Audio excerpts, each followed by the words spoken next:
I can assure you that there are very many members in Jubilee who find expression and find a home and see hope in the dream that One Kenya Alliance is selling.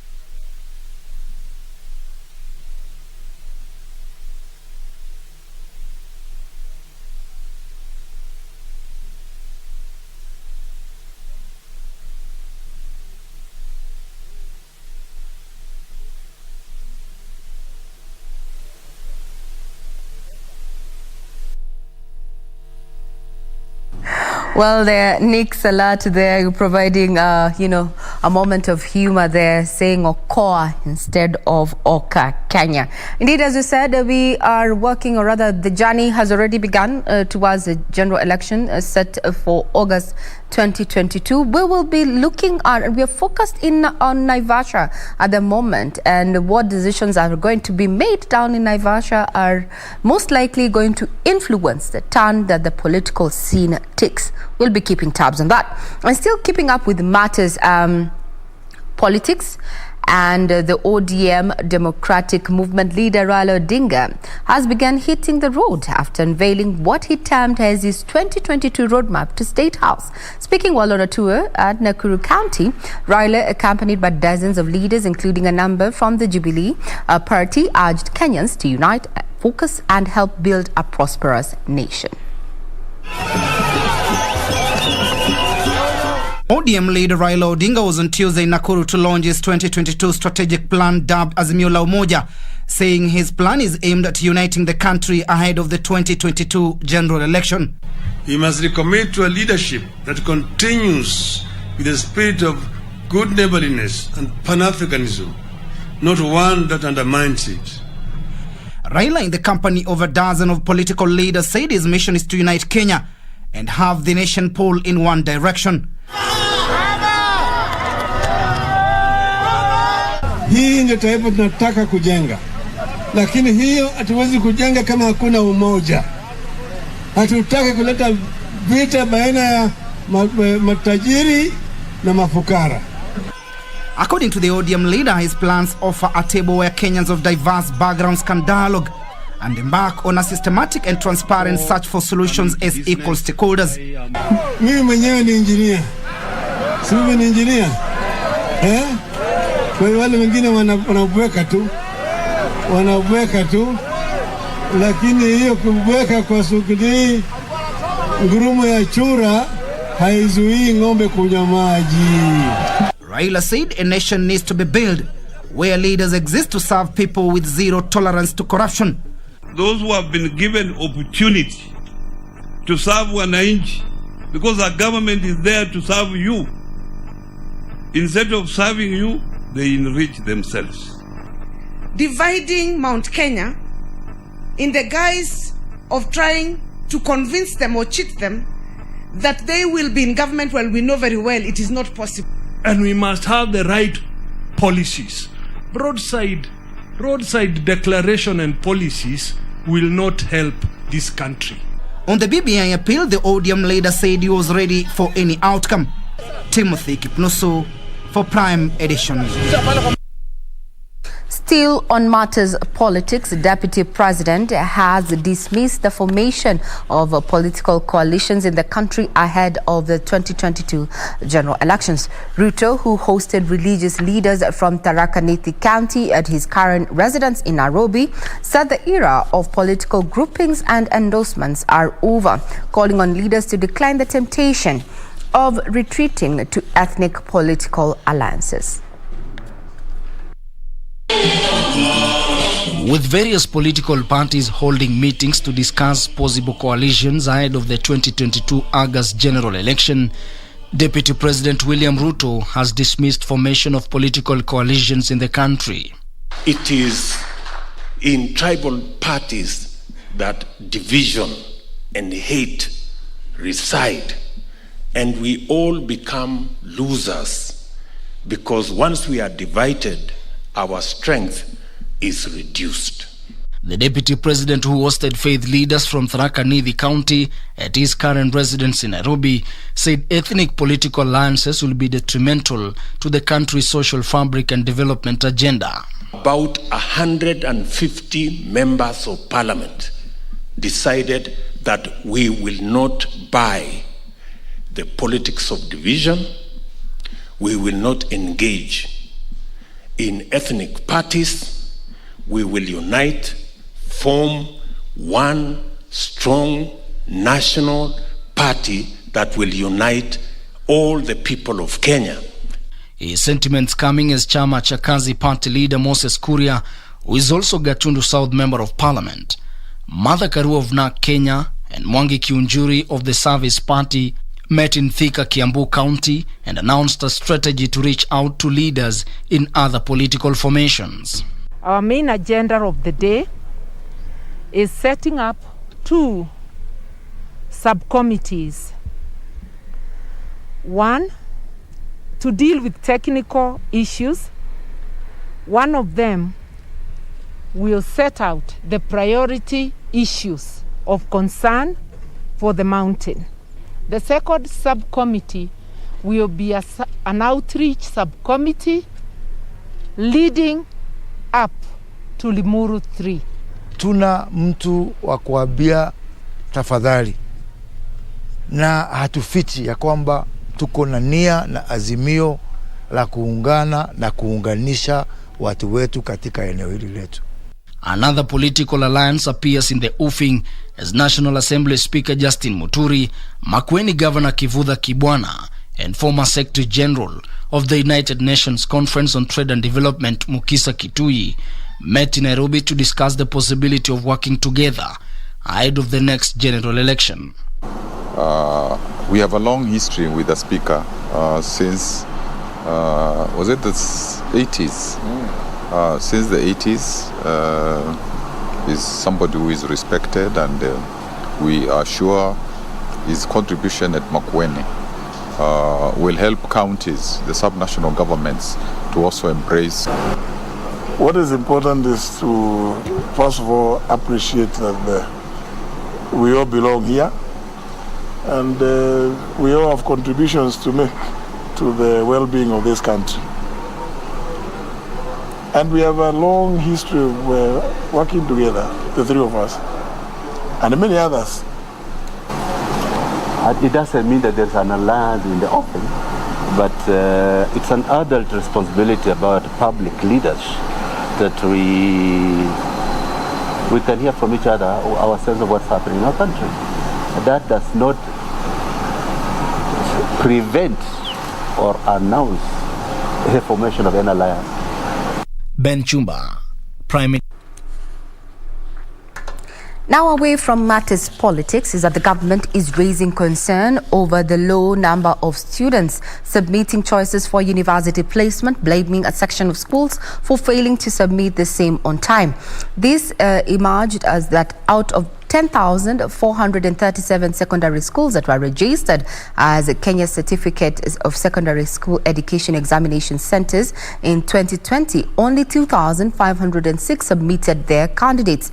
University choices, and meanwhile, 265,145 students will pursue degrees and technical as well vocational education and training courses in the 2021-2022 cycle under the government-sponsored program, according to the Kenya Universities and College Central Placement Service. Of the 265,145 students placed in universities and colleges, 137,072 will pursue TVET courses and 128,073 degree programs.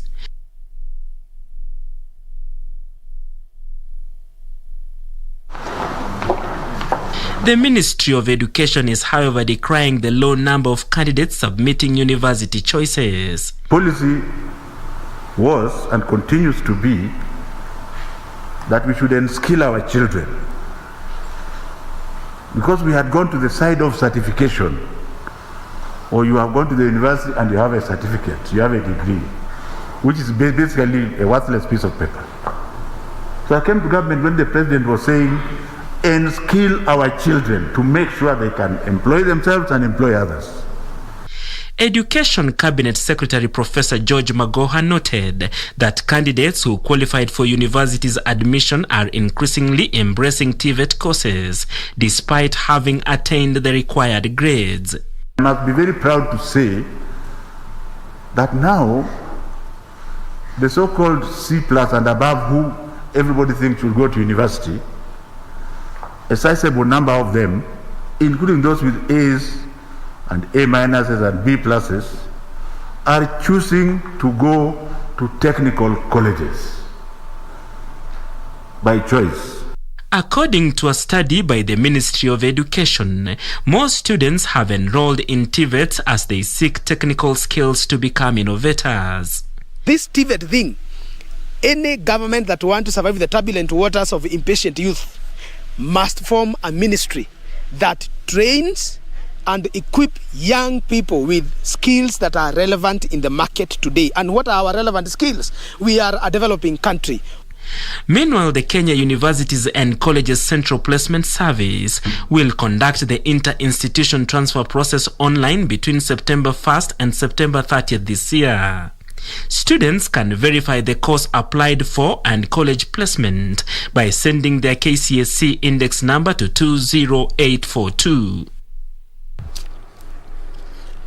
Now off to stories making headlines in the counties as two rogue elephants caused a near stampede in Isiolo town yesterday morning, with businesses being closed as residents fled in fear of being attacked. Elsewhere, Mandera GK prison has released 16 inmates as part of the ongoing program to decongest prisons in the wake of COVID-19. Details of this and other stories from the county's news roundup. According to eyewitnesses, the Jumbos stormed into town at around 6:30 a.m. this morning. Pupils who were on their way to school and business people opening their shops scampered for safety. Wafanyikazi ya KWS wanafaa kuchukua hatua kwa sababu hiki kitu kinasumbua. Juzi naye kuna mtoto ameuawa pale ya kambi Garba. Sasa unaona ni shida sasa kuingia town ni shida. And the Kenya Muslim National Advisory Council, KEMNAC, has in the meanwhile warned political leaders against political activism and propaganda on social media platforms for political mileage. The Muslim Advisory Council has urged leaders to follow the right channels to address issues other than causing tension ahead of the 2022 general elections. Ambapo mkuu wa mkoa alipopata kwamba shule imezuiwa, yeye aliintervene kutaka kusaidia kwa nini mazuia shule sijengwe kule na area MP na nimeendelewa. RC aliingilia kutaka kwa nini yule anazuia kujenga shule. Meanwhile, Mandera GK prison has released 16 inmates as part of the ongoing program to decongest prisons in the wake of the COVID-19 pandemic. Those freed include 7 prisoners who are about to complete their jail terms and 9 others whose crimes are considered petty. Sahi tunashukuru prison. Tulikuwa tunangoja hii sheria kuanzia Mei mpaka sasa imetokea jana na leo tuko hapa kumrelease nyinyi. In Kiambu County, bar owners have expressed their displeasure over the ongoing COVID-19 related operation protocols, saying their businesses have been affected intensively. In fact, liquor traders have suffered more than any other industry in this republic. And in Busia County, national and county government have been urged to involve youths in activities that support agricultural production. We are the biggest majority, part of the population, and so we just want young people to be excited about agriculture, to be excited about food security. And finally, the government, through the Ministry of Youth, Social Services and Gender, has embarked on a community-based approach to curb female genital mutilation in Kajiado County, with focus now shifting to cross-border FGM. Yes, so that by the time there is no more funding or no support, the changes with the people. Like we are here today and by evening we go. So what is the conversation that takes place in this village? From the counties to matters business, where Equity Group saw its net profit during the first 6 months of this year double to 14.4 billion shillings when compared to what the lender made during a similar period last year.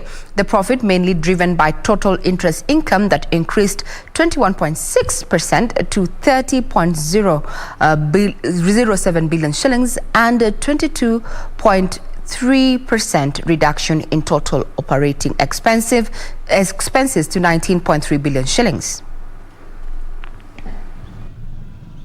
Despite an increase in non-performing loans in the banking industry, Equity Group increased the net loans and advances during the first 6 months of this year to 332.8 billion shillings from 293.7 billion shillings during a similar period last year.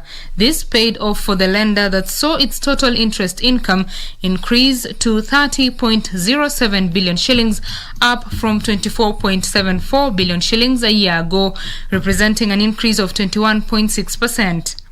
We kept the taps open and flowing because we have been able to build significant trust between us and the customers. On the other hand, the total operating expenses reduced from 19.33 billion shillings during the first 6 months of last year to 15.01 billion shillings. This represents a reduction of 22.33%. The key highlight in the operating expenses is the loan loss provision, which reduced 73.26% from 6.73 billion shillings to 1.8 billion shillings. The 19% increase in total operating income to 33.9 billion shillings and the 22.33% reduction in total operating expenses powered Equity Group to double its net profit to 14.4 billion shillings. Despite this, the stock of gross non-performing loans surged from 32.79 billion shillings to 43.83 billion shillings as at June this year, representing an increase of 33.65%. The lender has also increased the accumulated loan loss provision from 12.37 billion shillings as at June last year to 22.65 billion shillings as at June this year, representing an increase of 83.08%. The value of digital transactions increased 111.3% to 2.5 trillion shillings, while traditional channels like branches and ATMs facilitated transactions worth 1.37 trillion shillings, representing a growth of 24%. Digitizing credit so that we could conveniently be able to give credit even during this difficult time. Betty Kiptum, Prime Edition. Laikipia County Government has sealed a deal with Stanbic Bank that involves providing funding as well as technical training to entrepreneurs in manufacturing and agribusiness. Area Governor Muriithi Nderitu says that the collaboration will help empower residents with digital skills.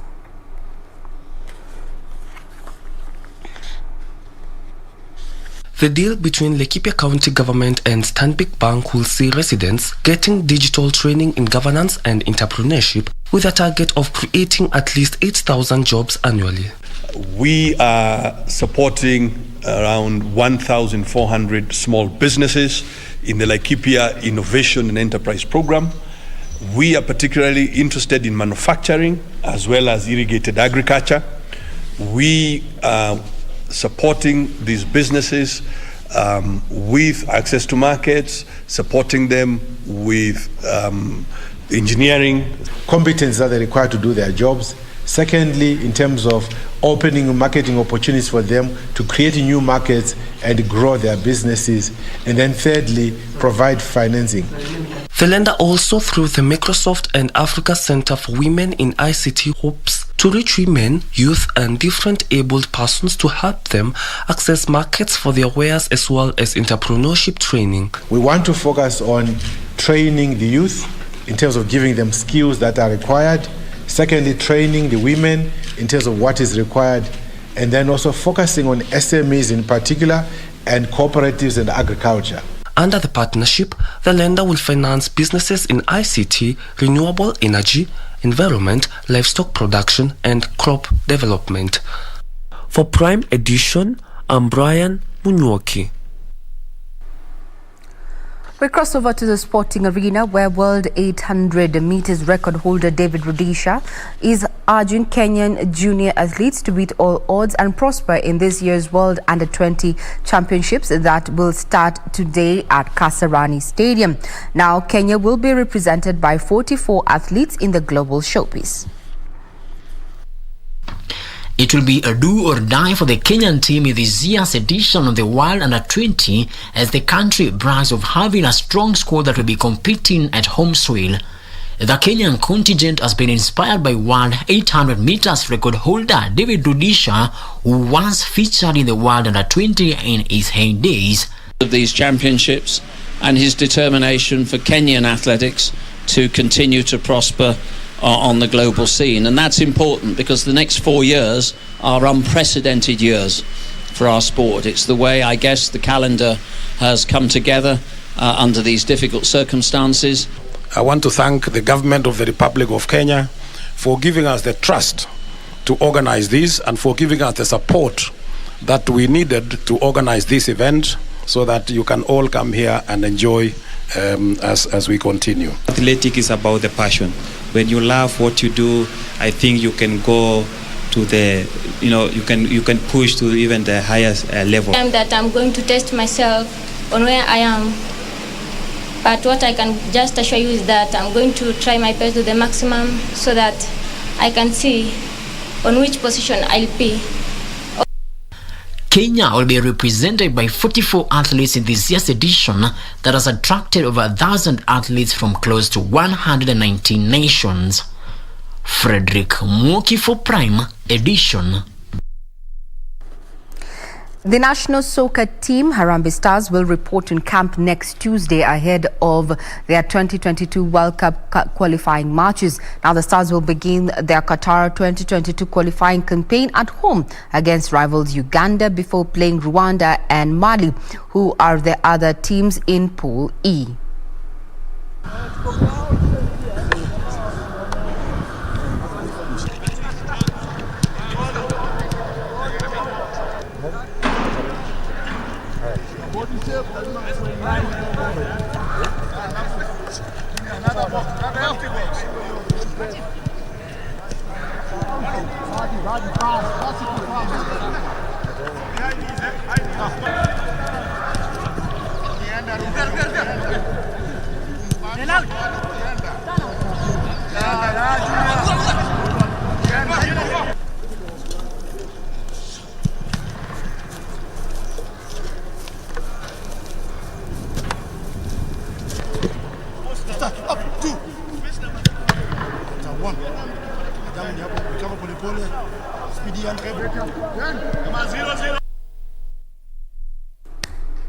So we'll not just be having the general elections in 2022. We're also going to be, focusing on the World Cup there. Let's see how Harambee Stars performs next week, Tuesday it is. On that note, we take a quick breather. We'll be right back with more stories that have been making headlines in the last 24 hours. Do not go away.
Najuta kwa nini sasa nimefuatilia mambo haya. Usijute, mume wangu, usijute. Hii ndio hali ya matibabu na sote tumetaka hili jambo lifanikiwe. Mama, labda mimi ni mgonjwa kweli. Mbona nikapelekwa asylum mimi? To make it worse, dawa umetupa kila mahali. What's going on? I promise. Tarejesha sauti yako. Huyu, sauti yana. Si akae nyumbani kwake atulie. Mimi hata yashangaza.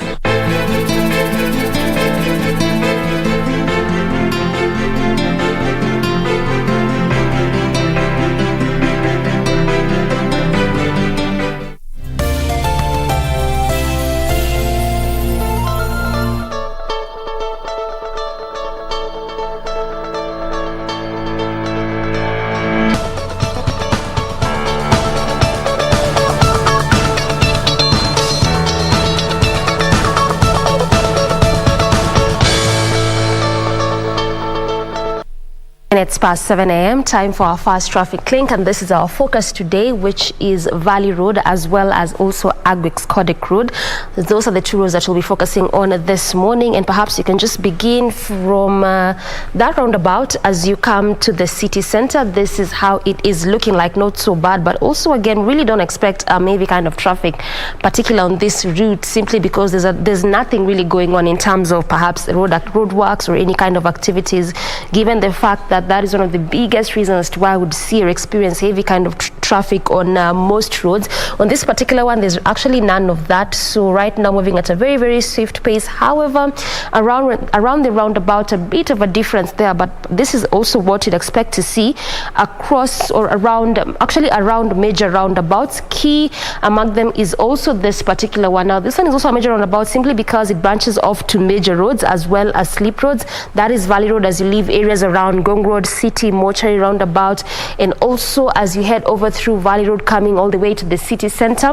It also gets to branch off to Agwix Kodek Road as you head over to areas around Hurlingham there, as well as the same route as you come to CBD via Kenyatta as well. So clearly making it one of those major roundabouts. Looks like things are not changing at all around the roundabout. This is how it was just throughout that entire roundabout, particular on that lane that is leaving areas around Hurlingham through the Agwix Road coming to the city center. On that specific lane just around the roundabout is where there's a bit of a traffic, but at least altogether manageable kind of traffic. As you leave the roundabout coming through the same route or leaving the same areas that I'm just mentioning, the beauty is that on both lanes, moving at a very, very swift pace, no traffic at all, a clear indicator of if at all you're coming to the city center, then this is clearly the best time for you to leave your houses. And also, if you're leaving CBD or areas around Kenyatta, perhaps either going to Hurlingham or also areas around Valley Road, still again, the best time for you to do that, because just as I mentioned,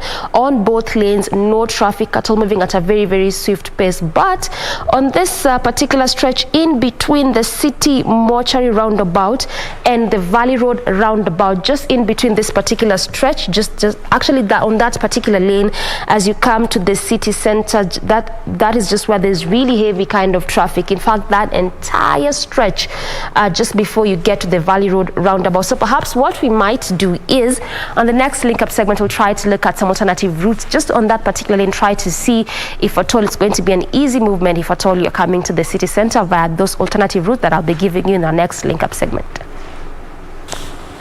All right, in the headlines starts now. Hashtag still remains to be Good Morning Kenya on Twitter, at KBC Channel 1, Twitter, Facebook, Instagram, at Victor Olo, at Dorina Range, at Remanyara Energy Nombo is how you can also find us individually across the socials. In the headlines, that is how the front page of the Daily Nation is looking like today. Quite busy.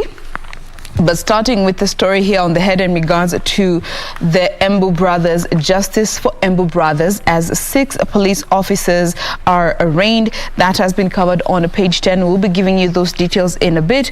Moving to conversations about COVID-19, the question is whether Kenya has lost track of the COVID-19 deaths, because it has become very apparent to the ministry that there are so many deaths that are occurring under the home-based care that are not being reported to the relevant authorities and of course consequently to the Ministry of Health.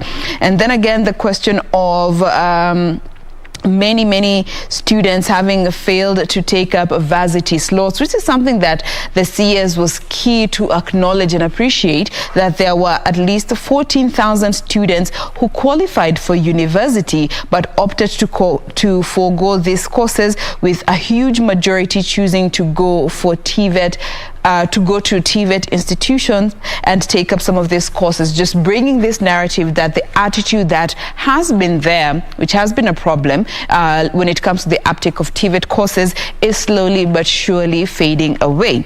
Now, coming to the main read, the political hardball as battle lines are being drawn. Leaders and parties pull in different directions in the race for the 2022 presidential bid. Now, this story goes on to mention the different alliances that are potentially in the mix. We have Jubilee ODM pre-election coalition talks are ongoing that are being endorsed by the party's top organ. Oka, on the other hand, fails to name its flag bearer as it digs on a possible deal with Raila Odinga, but they say they will not say anything until we get to hear on the BBI ruling.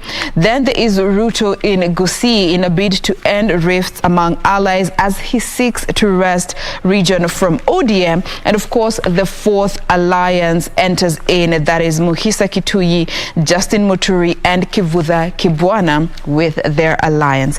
That is the front page of the Daily Nation for you, Victor. All right, and on the Star, it's slightly different. Let me just show you what the Star is studying there. The rise and fall of Matatu King, quote unquote, Sonko.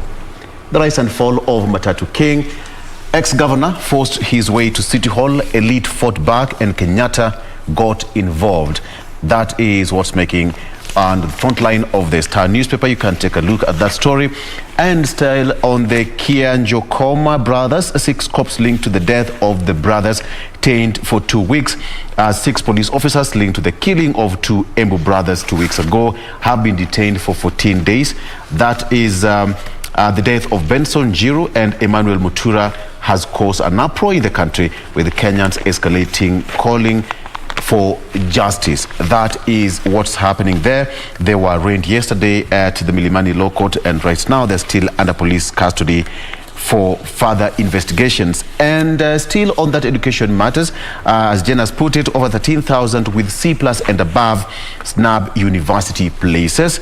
That is more than 13,000 students who sat the 2020 KCSE exam and qualified for state sponsorship in university places have snubbed the opportunity. Now, some 142,540 candidates qualified, but only 128,073 students were placed to pursue degree courses.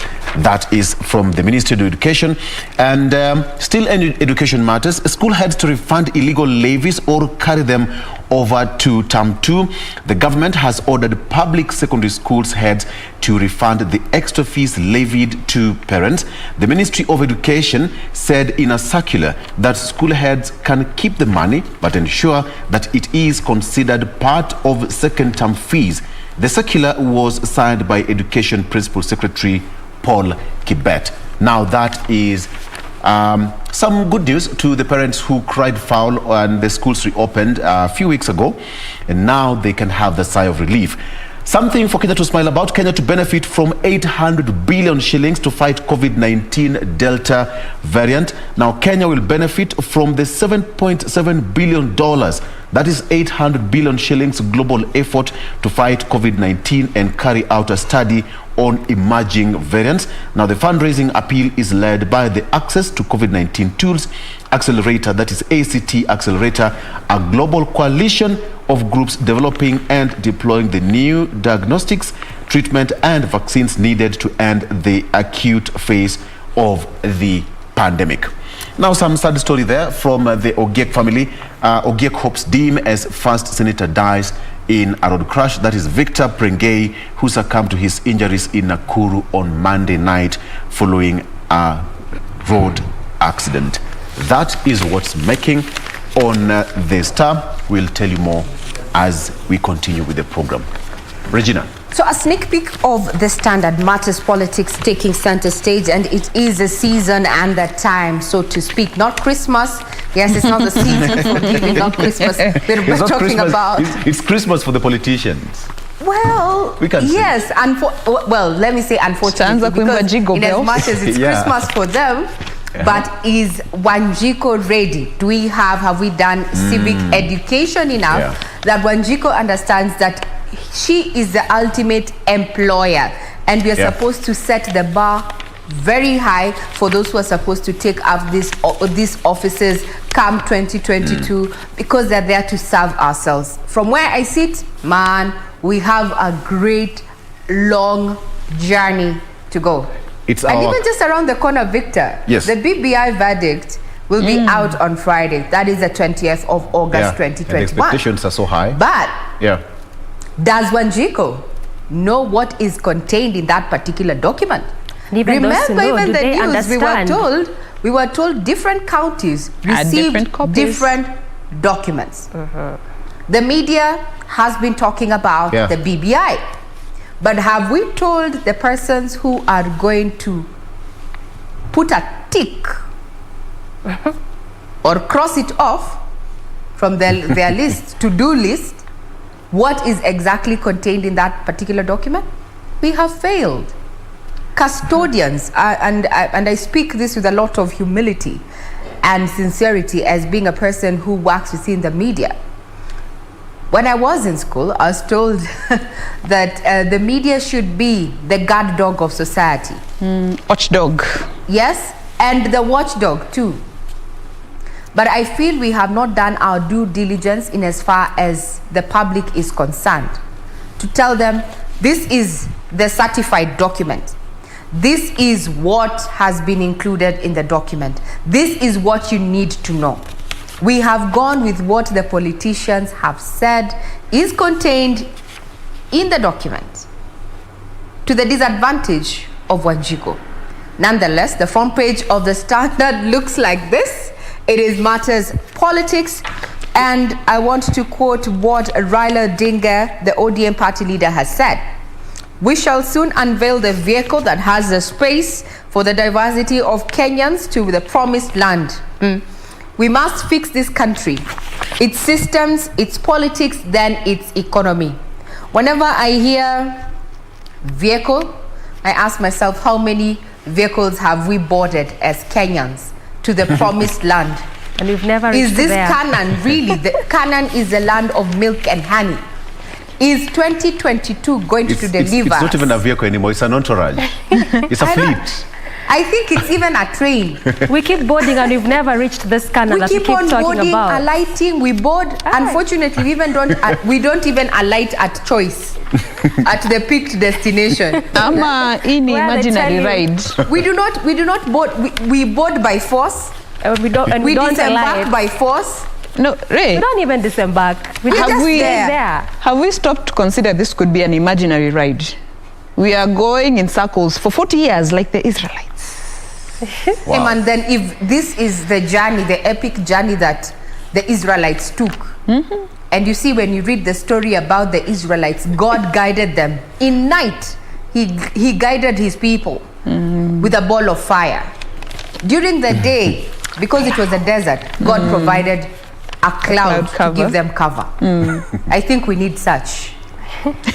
Because you're just going without proper coverage. The sound guy calls me a pastor. I want to tell you that, well, I'm a Christian. Despite you know your word.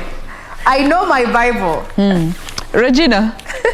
Hallelujah. Amen. Hallelujah. So that's hallelujah. Yes, we read our Bible. Hi. Nyam Somi. You know, you're speaking about Pastor Ray. Before, this is just a side show, but there's actually a piece about a Kenyan who is in the UK going about parading COVID-19 oil. But that began a long time ago. We'll be getting to that in a bit. Ayangu ni legit. You can legit. You can. And you don't have oils. You can read the book. Actually, it starts from the Exodus. It's about the journey. The Exodus is about, the people of Israel moving. Actually, the Old Testament is great stories that we can read. I mean, if you enjoy reading, not just Facebook, you can read actually a book and read your Bible. Why not? And you know, actually, there's this page on Instagram that has sort of tried to make the Bible verses a bit more relatable to this generation, where they give you how the actual verse has been written and then they translate it to Generation Z lingo. So let me read for you one verse. but I think we let me give you an example. A verse. The sound guy Okinyi is requesting that Victor Olo. So there's an example for Psalms chapter 6 verse 3, which says, "When I am afraid, I put my trust in you."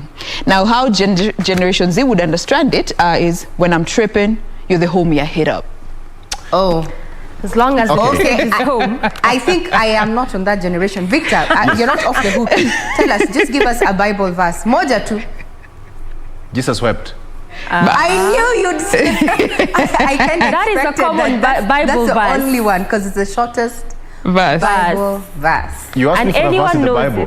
Iko tu sawa, I agree. What? A Bible verse. But then, Regina. Yes. On that note, what Jen is trying to say, are we trying to make, are we trying to just to make it so easy for people to understand the good book? Because one, if the generation, then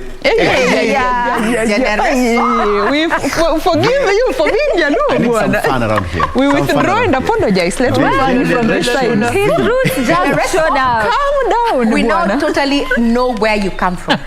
Forgive me for that. Forgive me for that. No. We apologize. You do not need to apologize. You do not need to apologize. Your roots represented you very well. We are here. South Sudan is where we are sorry on your behalf.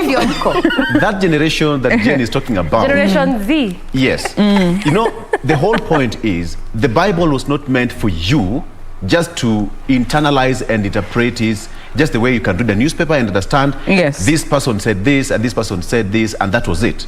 An agreement was made like that. It was put in certain way that you have to dig deep each and every day for you to understand it. It's me. But if it's so open for you, like an open book where you read from this chapter, Victor move from there, you move to there, the particular point, and that's the end of the story, then I believe at the end of the day, what people would say, hatungekuwa na ile urge to dig deep and know God more. Because this generation, man, everything is just easy. But I think that Instagram page is just doing that, because I mean, look at this generation of us. If you really don't like translate these things and make it easier, people might never even get interest. And I feel also that's people should fight hard to get the kingdom of God, not get it so easy. You see, when we had King James Version, it was translated to New King James Version. At least just make it easier for you to perhaps understand some of these things. So it's not as bad as it may. It's just okay. When it comes to that translation bit, which I think is also what Regina was raising about the BBI, that is where we lose the original meaning to what we end up understanding in that translation process. Exactly. Because even when it comes to the Bible, as we are talking about, even in some services, and this is something that has been seen online, what is written is not always what the pastor or the one who is preaching actually communicates. In some cases, interpretation is different for everyone. Let me throw some spanner into the works. I think that's the same issue with the BBI, Regina, as you say it. What the common mwananchi, there are many that have not even seen those copies that were going round. We are only told by our politicians, this is what it says, because they have been able to interact with it. And in that translating and hearsay, we lose the original message, again going back to what communication is. What is communicated and what is understood by the one who's being communicated to. That is it. And Friday is just a few days away. And you're going to get that verdict. And yes, whatever comes our way, I'd want to challenge you and I. And actually the IEBC in this point, and the authorities at B, we need to have this document availed the way we avail other government issues, you know? It needs to be made public out there so that people can interact with the document before we make the ultimate decision, because this decision is going to change our trajectory as a country, and it's going to affect not just this generation but also future generations. There have been observers who said that when it came to the Constitution, we did not have the requisite information, core information, what is pertained in the Constitution 2010. But we had campaigns, we had Chungwa, we had all that, yes, and we voted with the new dispensation. But how many of us have interacted with that document? How many of us?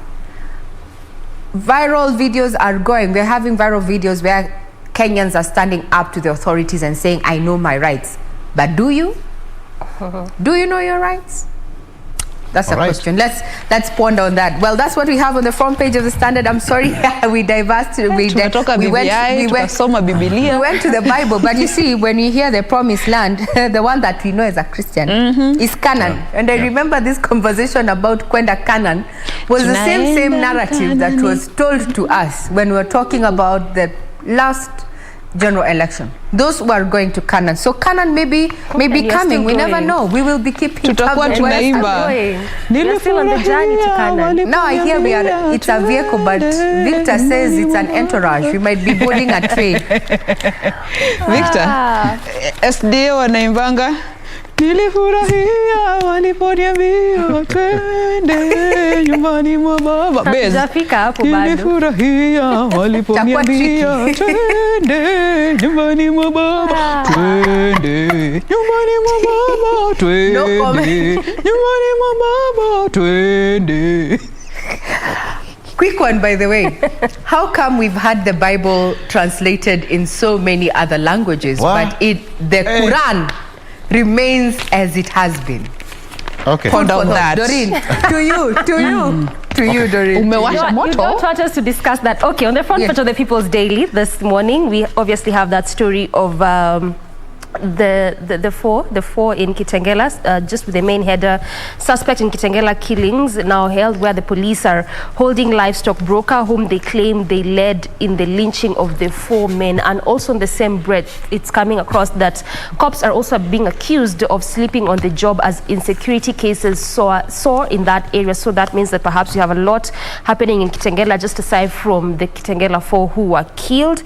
And coming to matters education, university selection, how schools failed candidates, that is the caption there, just highlighting and what also the CS highlighted yesterday of how secondary schools failed to guide the students there in choosing perhaps the right courses, just trying to say that a good chunk or a majority of them ended up choosing what you call the traditional courses, perhaps the likes of medicine thereabout. And there are so many other courses that perhaps if they had been guided well and proper, they could have known how well to choose. And also when it comes to that, the school's failure is in how they fail to submit those courses that the students that had chosen. There's also details of that will be coming in a short while. Coming to politics, making of coalitions where the president summons Raila and Oka leaders to Mombasa on a day politicians were falling over themselves, crafting 2022 deals, a move that the DP thinks is farcical. This story just took a big chunk of the PD this morning from page 6 all through 8, highlighting on these issues of politics. Perhaps if I can just pick a bite on what the DP has said there, is that the era of political endorsements is over.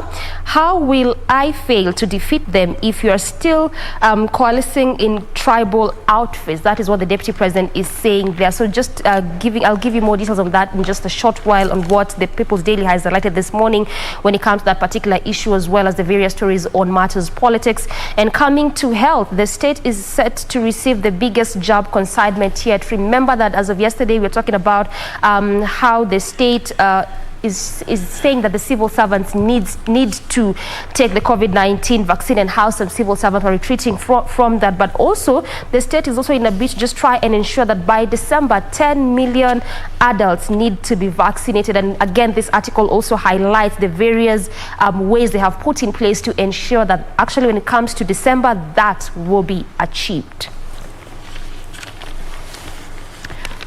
All right, we take a very quick breather. We'll be back to give you those details that we have promised you. Stay with us.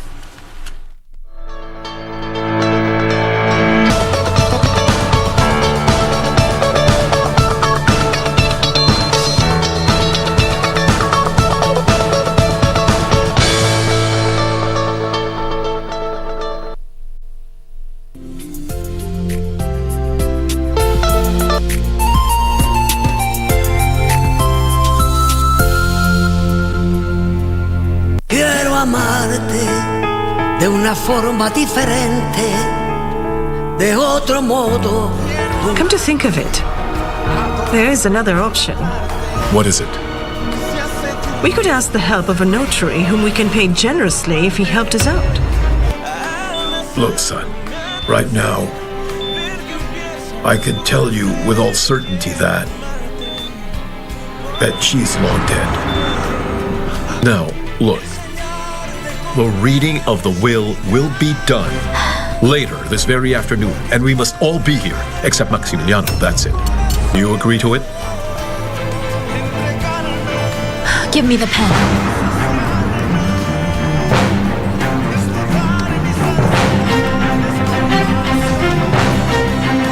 Quiero amarte de una forma diferente, de otro modo, nunca igual al de otra gente.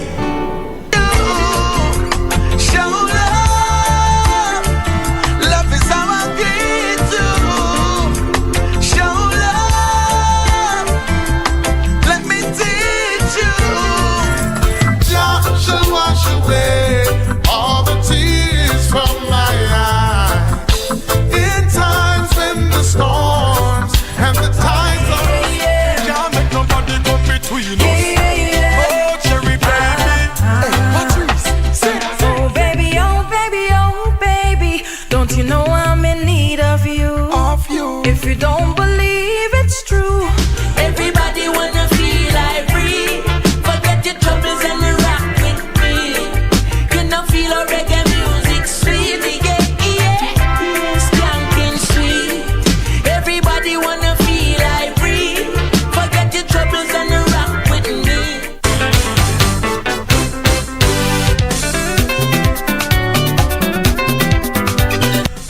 Hayawi huwa mbiu ya mgambo imelia, na kwa kawaida ikilia kuna jambo. Mgambo uliopo hapa ni rumba kavacha, odemba na sukus. Tutakupromoshea midundo motomoto ya Afrika, iwe kutoka kaskazini, kusini, magharibi na hata mashariki. Rumba is here in your living room. Na popote ulipo. This is Bridge of Congo. Nzambe ya sambe la kati, ako sambe la nani. Right here on KBC Channel 1. Where?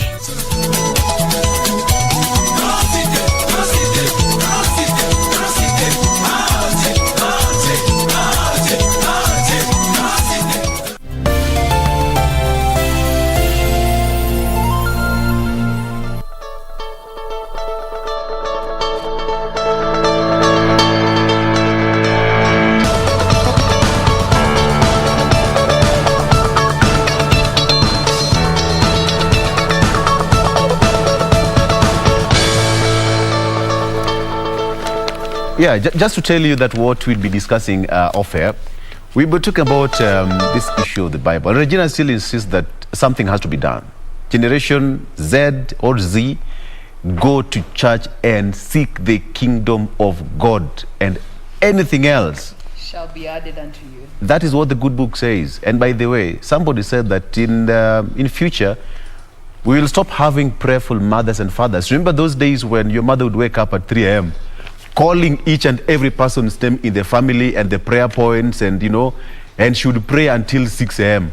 Then you wake up, prepare for you the food, and you go breakfast, go to school. Fathers would wake up and start calling all his uncles, and, So anyway, that was just that. Let's all pray. It doesn't matter the kind of supreme being you believe in, but pray. All right, back to politics. Raila, giant political machine is coming. That is according to ODM leader Raila Odinga. Now, ODM leader Raila Odinga says that a gigantic political machine is on the way.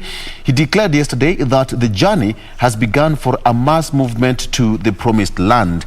He spoke in Nakuru for the first time, storming Deputy President William Ruto's Rift Valley turf. Now, Raila made national unity, restoration of the economy, and eradicating graft major planks of his presidential bid.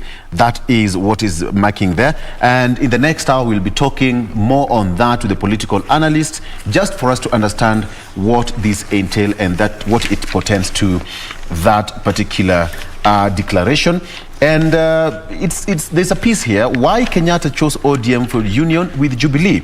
Now, The party's strengths, according to the analyst, the party's strengths, weaknesses, opportunities, and threats were closely scrutinized alongside parliamentary presence, all of which favored Raila Odinga-led party. Now, in politics, they say that in politics, it's the numbers that matter. It was self-evident that the four of the parties, ODM has the strongest grassroots presence. That is according to the Jubilee insider who talked to this particular newspaper. All right, Raila was in Nakuru yesterday. One Kenya Alliance principals resolved to field a presidential candidate next year. Now, members agree to roll out an array of joint public engagement activities, and the One Kenya team, Alliance team, that's Principals Summit and Joint Parliamentary Group, assembled at the Great Rift Valley Lodge in Naivasha for a 2-day retreat.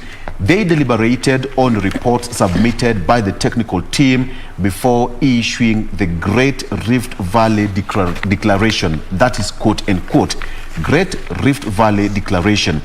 Okay, now the meeting came barely a week after President Kenyatta told OKA, that is One Kenya Alliance principals, to take on DP, to rally behind Raila Odinga to take on DP come next year. What we understand is that President Kenyatta has also convened another meeting with the One Kenya Alliance principals and ODM leader Raila Odinga today at State House in Mombasa, ostensibly as a follow-up to what they discussed last week and probably what should happen in the coming days. Before I hand you over to Jen, Muturi, Mukhisa, Kibwana in coalition talks. We saw that in our earlier story, which was compiled by a reporter. The three who have declared presidential bids to form National Alliance for Change in efforts to woo voters. Jen. Now, let me just pick up on that political note and just add on to what you've already mentioned, given it's the main read here on the front page of the Daily Nation, the political hardball and, of course, battle lines being drawn, usivuke ilaini, and alliances. So just to add on to what you've already said in regards to OKA failing to name a flag bearer, according to a source who attended this 2-day conference, they failed to name a flag bearer because none of them is willing to step down for the other, and hence the choice of flag bearer was shelved to allow for more talks. And then again, looking at the BBI ruling, which is set to take place this Friday, is set to have a hand when it comes to the flag bearer that is expected to be named. And this means that the September date that they had earlier set when it comes to the presidential candidate for OKA is going to be pushed further and further. Now, when it comes to the fourth force, that is Muturi, Kitunyi, and Kibwana alliances, it is said that the outfit that they're going to put together is going to be called the National Alliance for Change. NAC. And when, of course, they were addressing journalists, they say that having worked together before, they are sure and they intend to depart from chaotic and divisive politics to chart a new path for Kenya. Those were the words of Muturi in regards to that. So that is that in terms of politics. But allow me to move away from politics and bring in this piece here. There is, of course, an update in regards to justice for the brothers after the 6 police were arraigned in court and consequently detained to allow for investigations. But now there's an opinion piece here that is quite interesting. Let me just pull it up in regards to police brutality that we have been seeing becoming such a common trend in this day and time. So this piece by Arasa talks of how we need to change the police curriculum in order to end brutality.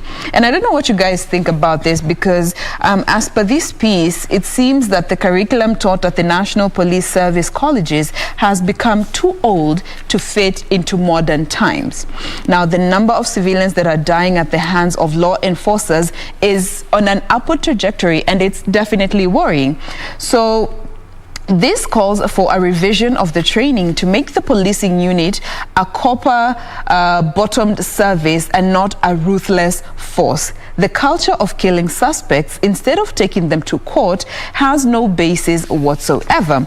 Now, they go on to talk of how police probably kill to instill fear and show their might, which is contrary to what they are supposed to be doing when it comes to any chaotic situation. They are supposed to be trained to limit civil disorder and not the civilians to be the ones try to bring peace in such conversations, because many a times we see videos circulating, confrontations between the police and civilians, and it always results to chaotic situations. But amid all this condemnation, we still have to acknowledge that there are those that are diligently doing their work. I don't know what you guys think about this. Does it, from this particular piece, it indicates, what they are being taught in these police colleges could be a bit outdated, and it needs to be a revision of what is taught in also these police colleges? Well, for me, I think it's just a change of culture. Police officers, basically, their main core mandate is to protect. And, they also know that, killing someone is a crime. That's why when you kill someone, they arrest you. So it should also apply to them that when a civilian or a citizen or perhaps somebody dies in the hands of a police officer, then at some point you have to take responsibility. There is no way about it. The same way they do investigations when certain things happen, like when somebody kills one another, or murder for that case, they also have to face charges. And as police officers, I think, I don't know, I don't know what happens in police training colleges, but I think it's quite imperative to note that when they go out there, the relationship between the citizen and the police should be that watertight, that when I see a police officer, I should feel more safe going to report or running to a police officer to seek help, instead of having that wide gap between the citizens and the cops. But this goes to just talk, or rather bring to light the issues that we tend to overlook. We presume that given you are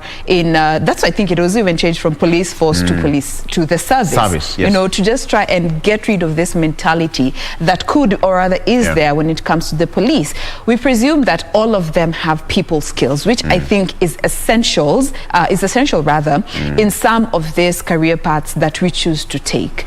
This is a path that involves interacting with civilians. I mean, that is your responsibility to take care and ensure peace and calm in order to ensure the safety of the civilian.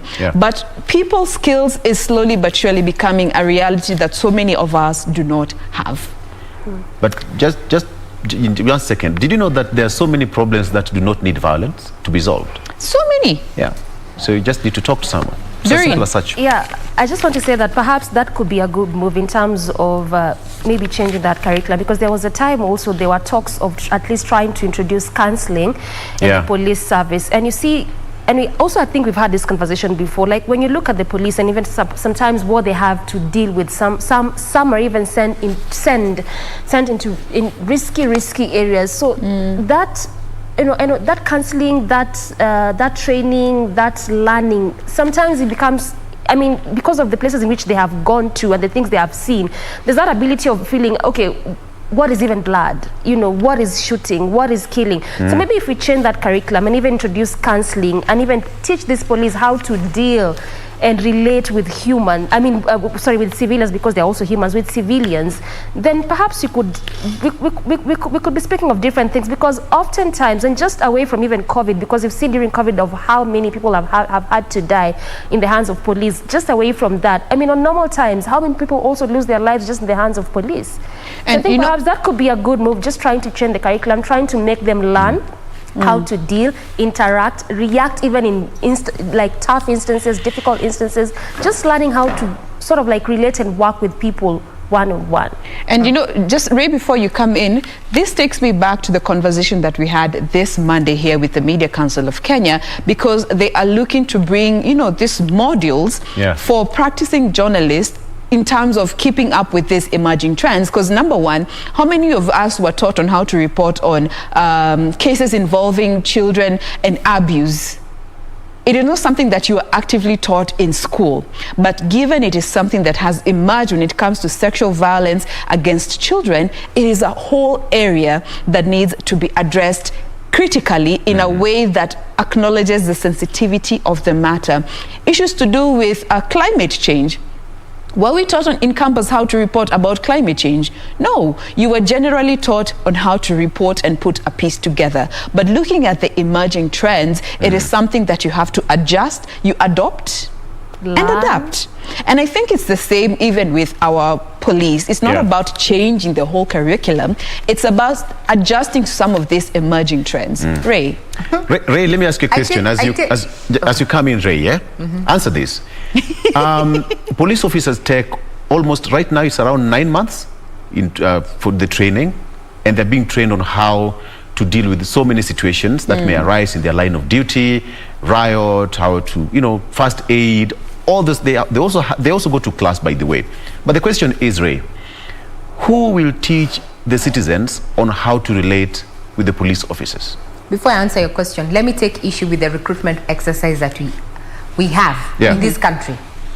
I mean, we see how the recruitment goes. They check height, teeth, I don't know what not.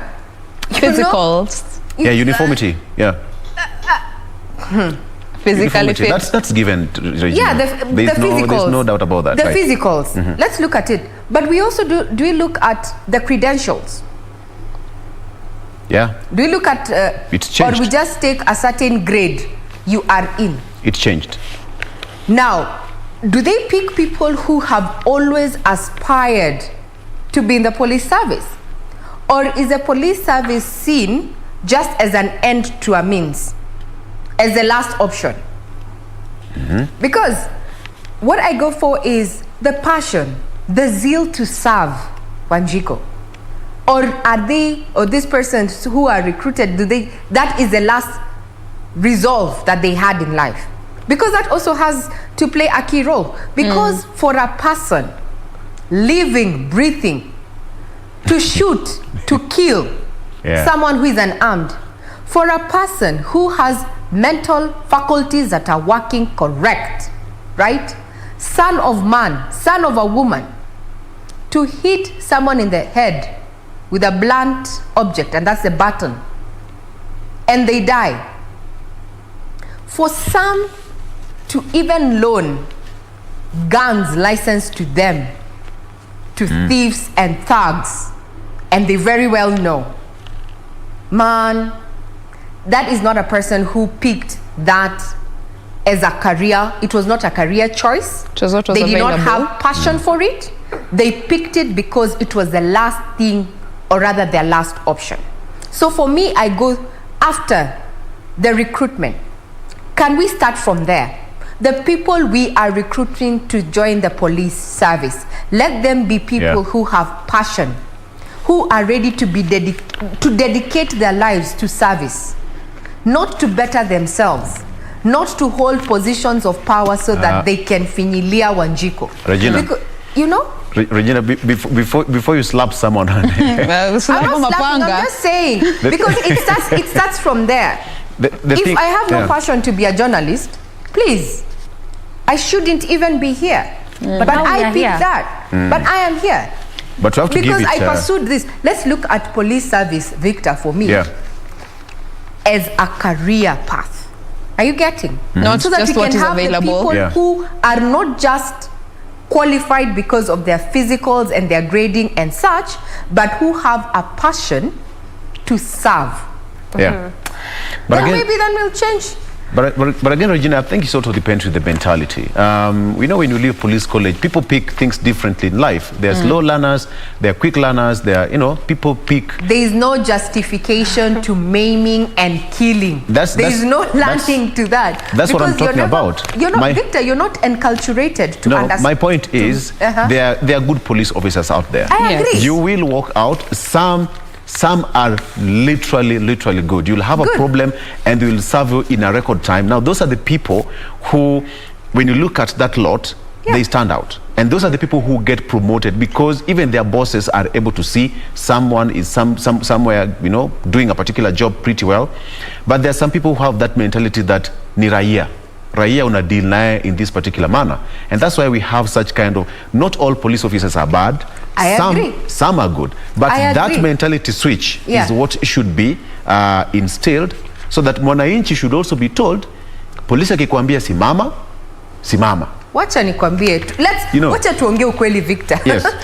let's put it as it is. Mware. Today, today, askari hata akikusimamisha kwa traffic, even when it is raining, and this is something that has happened, I have observed. Yeah.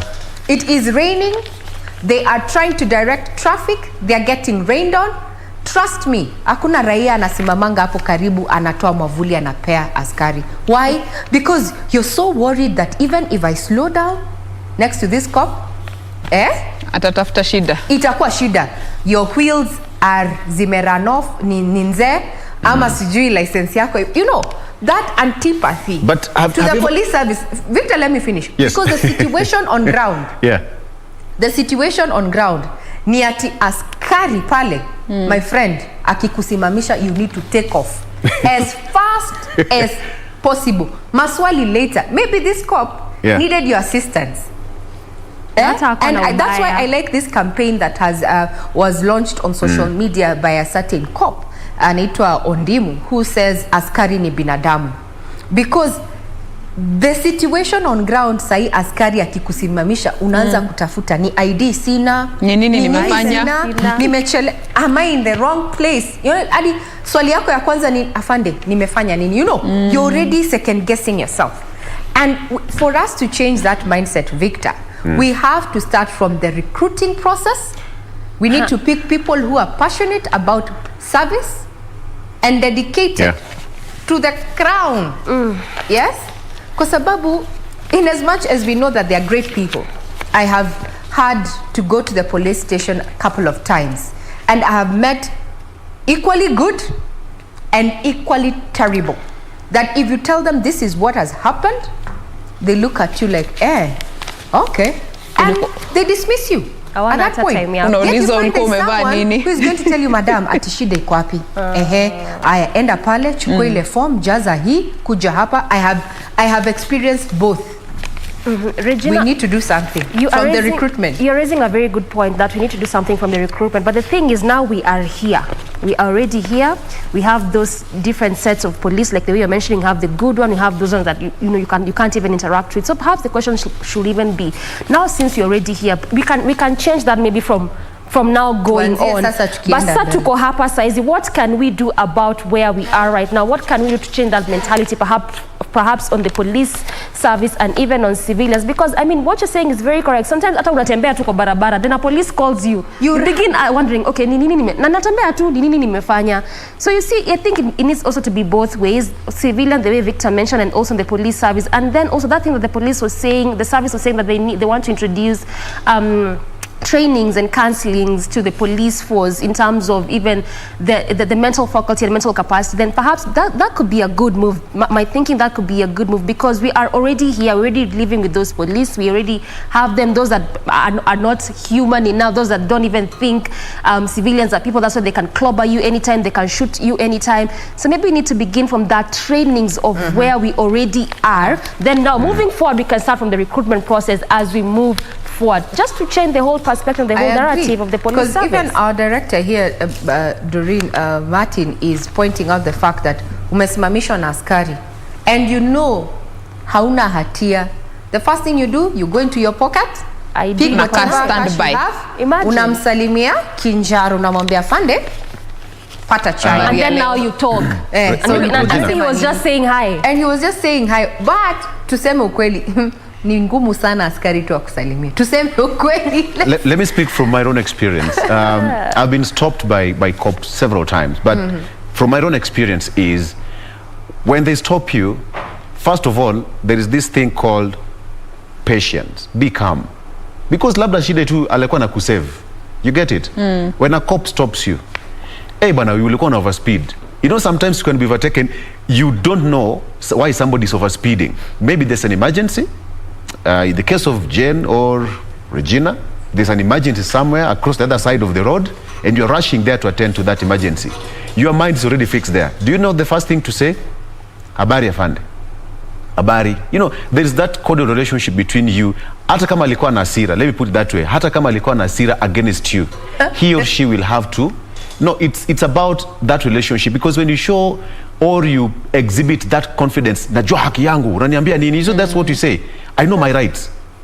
When you start blowing out, you know, I know my rights, this is me, unaniambia nini, nipeleke mbele, you start looking for your phone, I can call so and so. I mean, you're also putting that police officer in a very awkward position, because people are watching.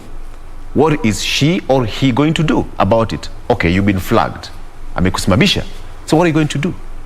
Where? And madam, it was just me, you know, the problem is your tire is worn out. Please go and fix it.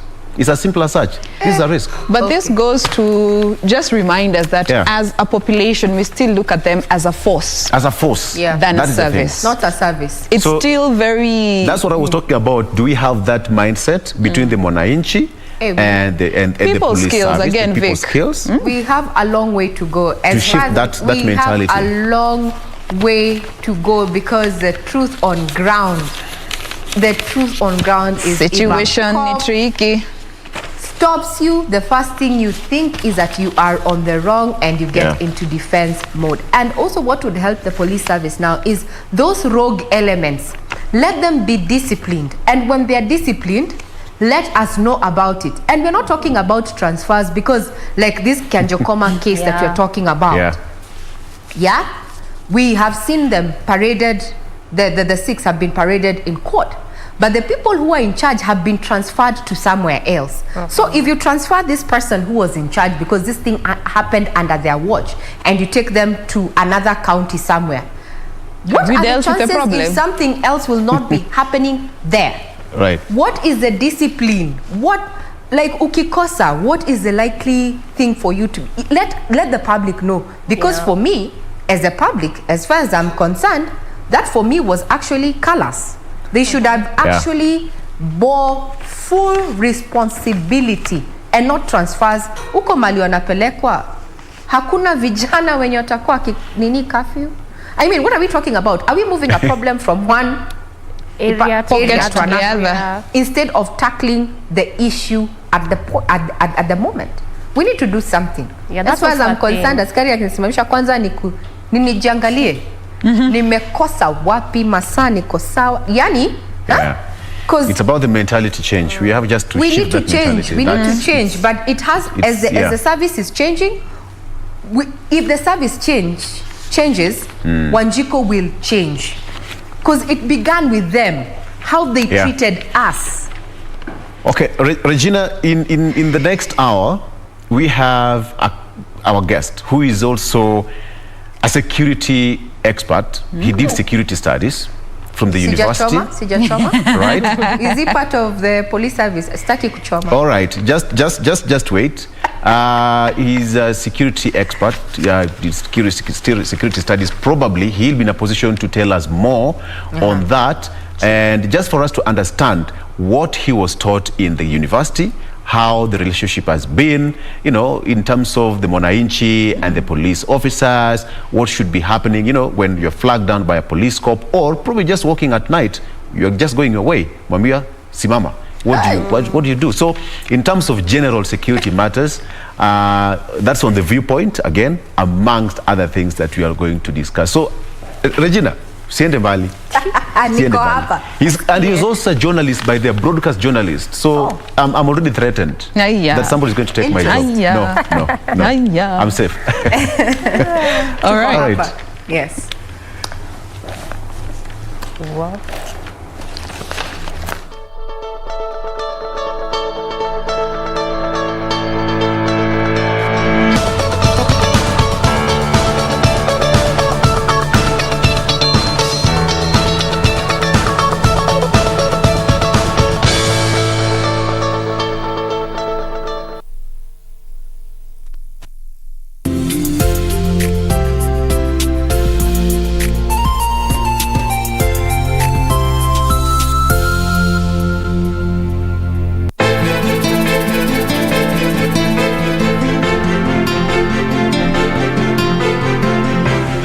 Najuta kwa nini sasa nimefuatilia mambo haya.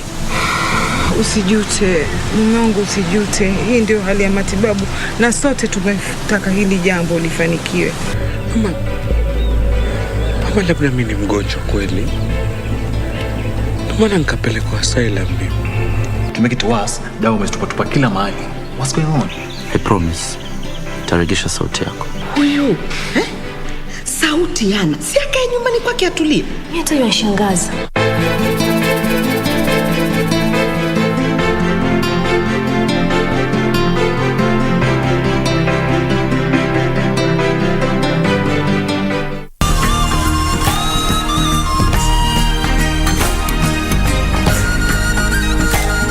Talking about animals, look, a herd of buffalo. This week on Zurura. Hii kazi mimi leo ninafanya. We take you on a journey from farm to shop. Rock climbing. My toes feel like sardines. We'll also get your adrenaline pumping with a rigorous activity. You can get lost here easily, yeah? You get to find out what conservancies actually do. Expand my mind. And yes, that's all coming right up on Zurura. Find your adventure.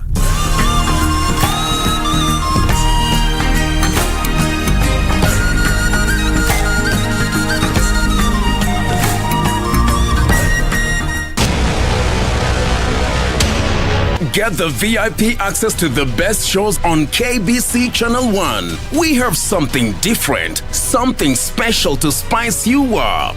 Get ready for new, exciting and captivating dramas. Movies. Love the smell. Comedy. I went to the purpose. Drama. Will he assault the queen in my house, in my presence? News, sports, and so much more. Do the things that make you happy on KBC Channel 1.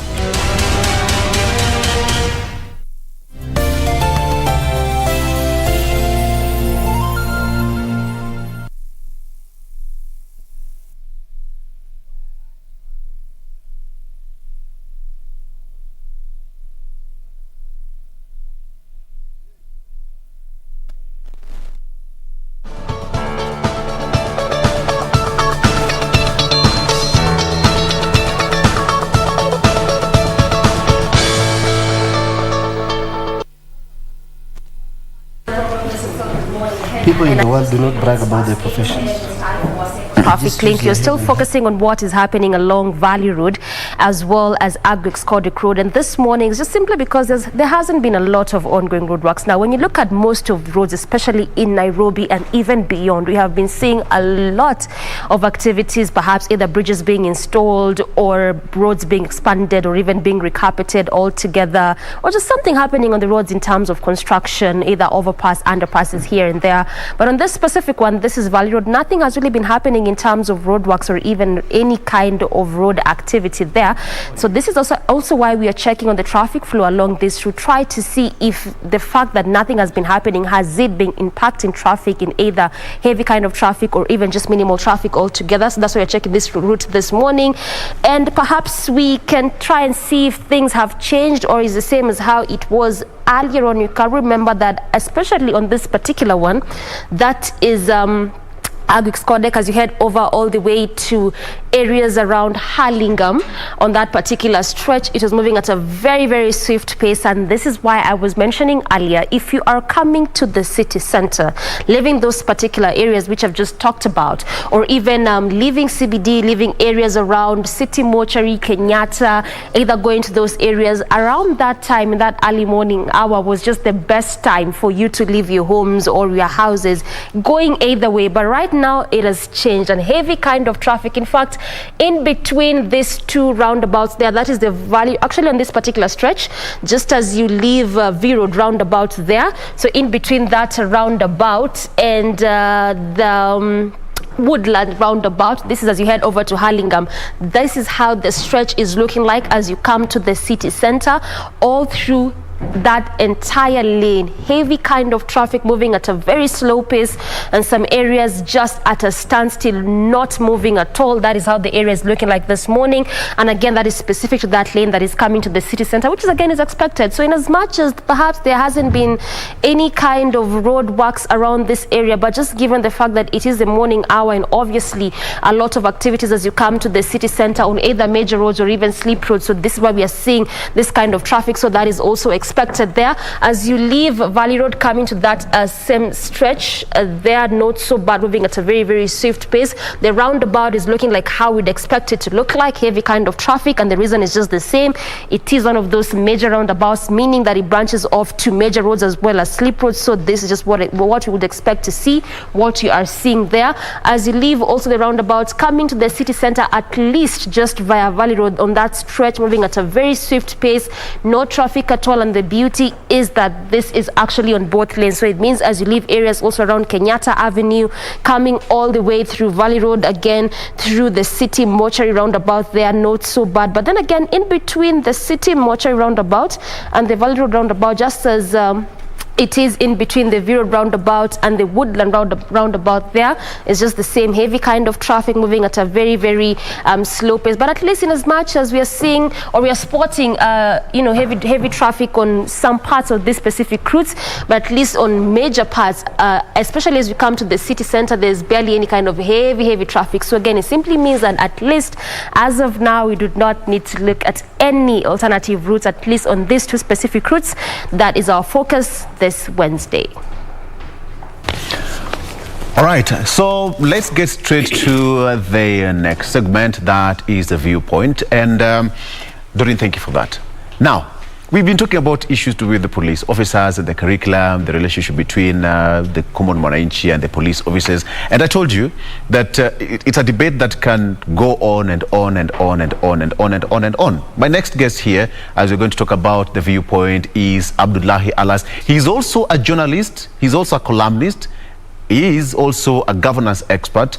And so I'm going to have a conversation with my mate in the industry. I can tell you the hardest thing to do as a journalist is to ask your fellow journalist a question, because you don't know what he's thinking, whether you frame the question correctly. But hey, this is it. We are going to do it the best way we can. Abdullahi, karibu kwenye show. Thank you very much for having me. Karibu sana. And of course, online we have Hamisi Boga, who's joining us via Zoom. We are going to have an amazing show. Politically, a lot is happening right now, moving forward to 2022. Hamisi, mambo vipi? Mambo vipi? Mambo sawa kabisa Mombasa, tunaangalia tu pepo unavuma wapi. Wallahi bilai huko Nairobi bana baridi sana. Lakini karibu. We'll try and do our best. Thank you so much. Thank you so much. So okay. All right. So Abdullahi, let me just start with you. We had that discussion about police officers, the relationship between the cops and the common mwananchi. And it's a discussion about until Johnny we leave the studio, come back, still talk about it. From your own perspective, what's amiss? Well, I think first of all, the police are from within our setup. They are not people from the skies, so there are boys and girls. And if you look at the way things are structured, Kenyans have not gone away or done with the colonial mentality of forcing people to do things. And under the new constitution, most Kenyans will talk about rights. Yes. But they forget that they have also responsibilities and obligations. Yeah. The constitution does not only provide rights, it also gives you the responsibility and obligation to behave in certain way. And that's why when you want to maintain law and order, it's us who agreed that we should have that law. Meaning a big trailer, that's one of my lecturer who taught us crime, law and order, Dr. Duncan Ocheng, used to talk about how the order is very powerful, that a very tiny police officer, about 26 years old, will stop a truck almost 10 tons or 15 tons, and the guy will comply. That is the law. That is the law. That is the law. If a traffic officer stops you, stop, because that is the constitution, that is the law, that is the order we ascribe to as a country. Because without order, we will have chaos.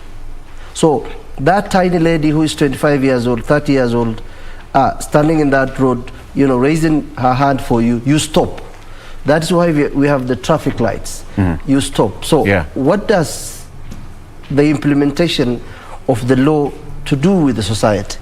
As a country, we are grappling with a lot of other issues within the society, like there is poverty, there is a lot of inequality, there is crime. All these things coupled together will make the society very frustrated. But why? What would cause a society to rebel against the police officers? I mean, we are in the 21st century. Well, we have good officers. You can't say that all police officers are rotten, but absolutely, those who are misbehaving, partly. I just give you an example of when I'm stopped by a police officer, you just keep quiet, first of all, because you have the right to remain silent.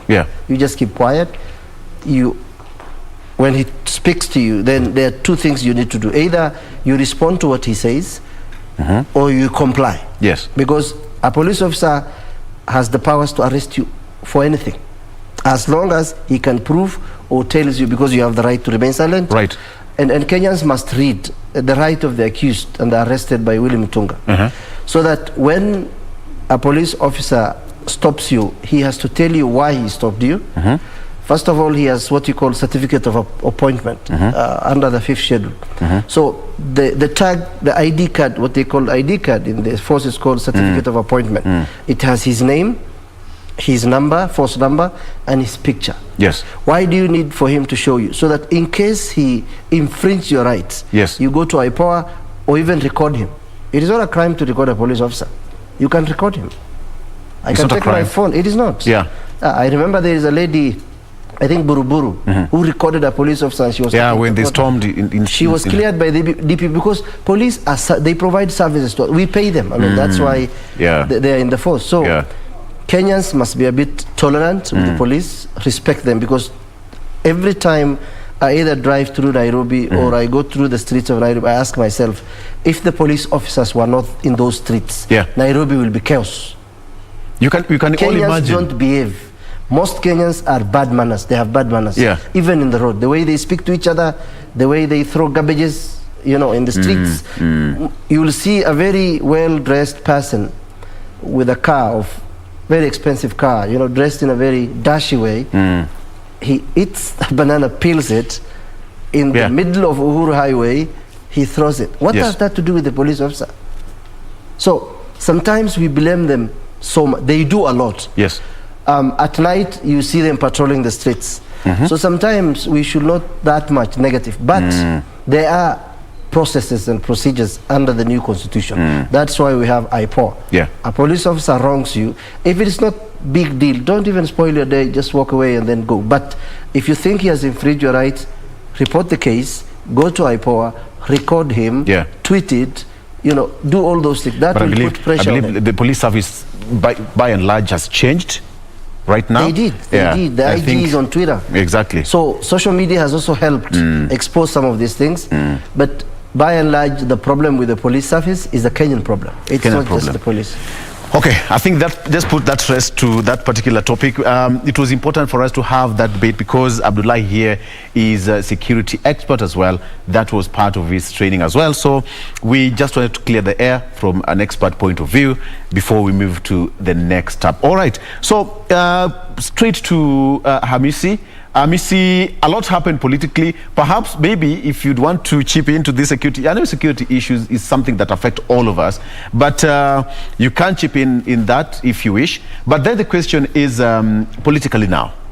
Things are happening, Hamisi, and we saw One Kenya Alliance met yesterday, 2 days, all right, and their resolution was not out. They say that they are going to give their resolution in due course. What do you make out of this, Hamisi? Yeah, good morning again. Thank you for inviting me to share some of my thoughts and ideas about the politics, our politics. And that is one of them. In fact, I was watching to see what resolutions are they coming out with. If you look at the One Kenya Alliance politically, there is a challenge. Who is going to be carrying the baton? Yes. If you look at Mheshimiwa Mudavadi, he's almost more than ready. Mheshimiwa Kalonzo, he actually launched his team. And I'm looking at the other two people. And so the choice is the choice will depend on a number of factors, criteria for choosing the leader who will lead that team. And the other one, maybe they'll have to look at their strength. You have to do personal assessment of your strength in the team. Yes. And therefore, I think this will take a little bit longer. I saw them wise. If they came out yesterday to say is Mudavadi, maybe Kalonzo people could have left that meeting with low morale. So they are keeping us warm until they make the decision. But finally, the decision must come. And you remember the other time we talked about the possible number of candidates that can really be democratic, but also less expensive. And I said, I think if we get 3 candidates, Kenyans will have a choice. The more the merrier, it's democratic, but the 3 is the best because you can have a choice of UDA, ODM plus Jubilee, and also now you can have a candidate from One Kenya Alliance, if that is B. So I think we are playing with those cards, but the war starts on 20th. The war starts after the decision of the High Court. All right. Abdullahi, the issue here is, as journalists, we really expected a lot from Rift Valley, that declaration. But why are we disappointed? Well, I think first of all, when you say that One Kenya Alliance is meeting and ODM wasn't there, and Jubilee isn't there, what is the strength of ANC, Wiper and Fort Kenya in the first place? Because ODM has close to 94 members of parliament. Wiper has 27, ANC has 17, Fort Kenya has 14. So that tells you the strength of Okoa Kenya against ODM and Jubilee. So speaking in the same sentence by equating their strength is undermining ODM. ODM has survived 3 elections now. It has been in coalitions, yes. CORD, they were together, 4 of them. And then Raila, they were in Rift Valley in a lodge, yes. Raila was in Nakuru. Yes. So you could see what he could do. Right. Whether that has dwindled over the years because he joined the handshake, that's another question. But you cannot put Raila on one side and Okoa Kenya on the other side. He's going to trounce the 4 of them, because if you look at the vote block they can bring is around 1.7 million or even 2 million. Raila got more than 6 point something alone. So they also say that in Africa or in part of Africa, it doesn't matter who votes. What matters is who counts. So some people will allude to saying that Raila lacked the system. Now he has the system under his belt. The question is Uhuru Kenyatta going fully with him up to 2022 or something is going to happen in the next 5 months? But Okoa Kenya, even if they go it alone, they can disrupt the 50+1 yes. Because UDA can go one side, Uhuru and Jubilee with his ODM can go another side, and then Okoa Kenya can go. So that might lead to around 46 or 45% of the total votes if you look at the numbers. But still there are no clear analysis or data that we have on the strength of these political parties and what they can do. But today it has changed the political discourse in Kenya in the sense that it is very hard for someone to win alone. If UDA says they are going alone, then that is understatement. But that is what the Deputy President William Ruto has been talking about. Actually, if he says that the political alliances that we are seeing are all tribal alliances and formations meant to clinch power. The question is, what was URP and TNA before Jubilee? Right. So if he wanted to have one political party, then he would not have collapsed URP to join TNA into form. And then did the Deputy President Dr. William Ruto realize that they are becoming tribal before he joined the Kikuyus and the Kalenjins that have been leading in the last 58 years? So when you tell us tribal, Kenya has 46 tribes. And the guys who have produced 3 presidents are from Central. The vice president, luckily, that was president for 20+ years, was from Rift Valley. So was there anybody else? So what tribal is he talking about? So the issue of tribalism, we should talk about negative ethnicity. Tribes are tribes. That's why one is a Luo, one is a Oria, one is a Kikuyu. That's not the problem. The problem is, as a country, how do we use them to ascend to power, to control resources in making sure that our country progresses? Because if you look at Kenya, when we were passing the aspirations of Kenyans, you know, I say Kenyans, they wanted to sort out, you know, multiple issues in constitutionalism, bring a constitutional government. We are relatively better than most African countries in press freedom. Today, even if my sisters don't agree with me that the people were paraded, at least 5 police officers, or 6 of them, who killed, you know, 22-year-old or 19-year-old are today in court. Others have been jailed. We are not there yet, but under the, you know, 2010 political dispensation, a lot is changing. But when the leaders tell us about tribes, then who is leading? Like currently, if you look at the presidency, the President Uhuru Kenyatta is from Kiambu, that is in Central. We have the Speaker from Mituri from Central. We have Mother Kome, the CJ, and then we have Central Bank. We have National Intelligence. So when did Ruto realize that Kenya is non-tribal? So it should not about be tribe; it should be about ethnicity. Well, negative ethnicity is a seed planted by Kenyatta government and the colonial people, so that they can have. Yesterday I went to K24. I was picked by a guy from Muranga. Today I came to this studio. I was picked by a guy from Nyamira. I spoke to both of them because that's the only way you will know how Kenyans are thinking. People are asking, when did President Uhuru Kenyatta realize Ruto is either a thief or a thug or a bad person? Was it when they were, commandeering the suits and the white shirts and the red ties, or after he realized that he no longer needs another term and his political interest of either business or otherwise is not with him?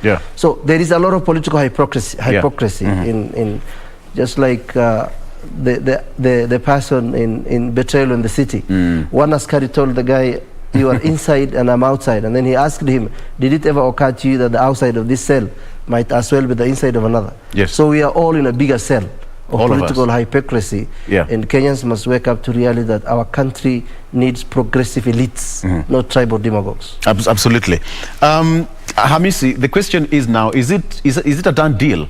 Sorry, I beg your pardon, that is Jubilee and ODM have now agreed to come together and form one formidable force for 2022. So, is it a done deal for ODM and Jubilee and One Kenya Alliance? Maybe let me start by saying, in my political science studies, we have discovered that actually politics is 90% perception. What we think, what we know, what we are told about you, and it's about a wave.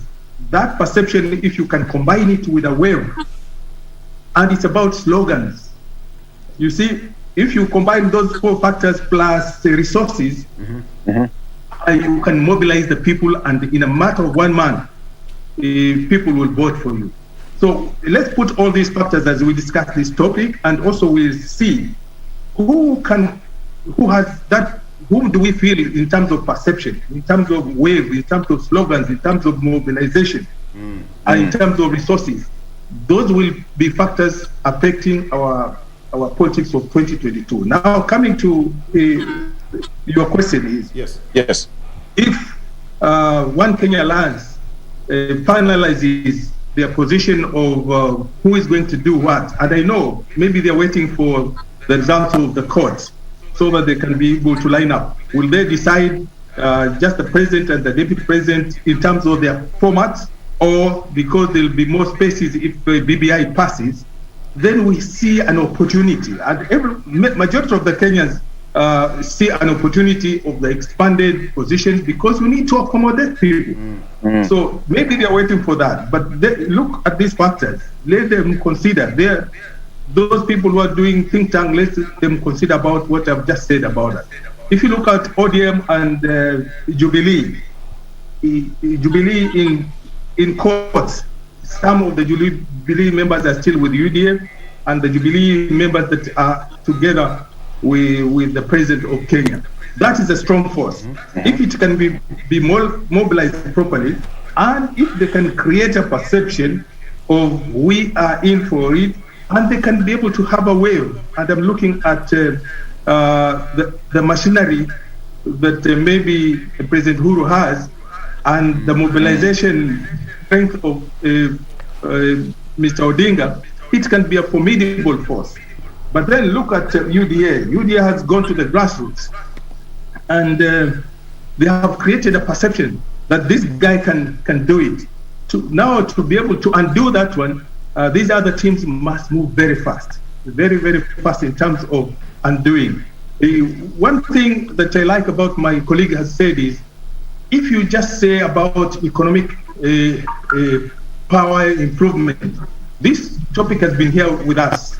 And some of the people who are saying we shall are already in the system. Why don't do they? We have about 9 months. If it requires a law, how long does it take to debate a position that can be able to be beneficial to all of us? But nobody is touching the law of parliament, but they say we shall do this. This concept of we shall is again an idea of the perception. If they win, we shall do this. Kenyans are now waiting to see who will speak it louder and faster. But mobilization will be very quick. So there is going to be a very tight. First, if one Kenya land decides to pick their leader who will take the baton, I'm expecting some fallout from some point, because some people have very strong points that our candidate must be in. That alone can affect the relationship. Two, KANU has said many times that they are still working with the Jubilee Uhuru until the end. What does that mean? Because Jubilee Uhuru now is working with ODM. You know, these are some of the factors we must filter them out to see the direction of the movement.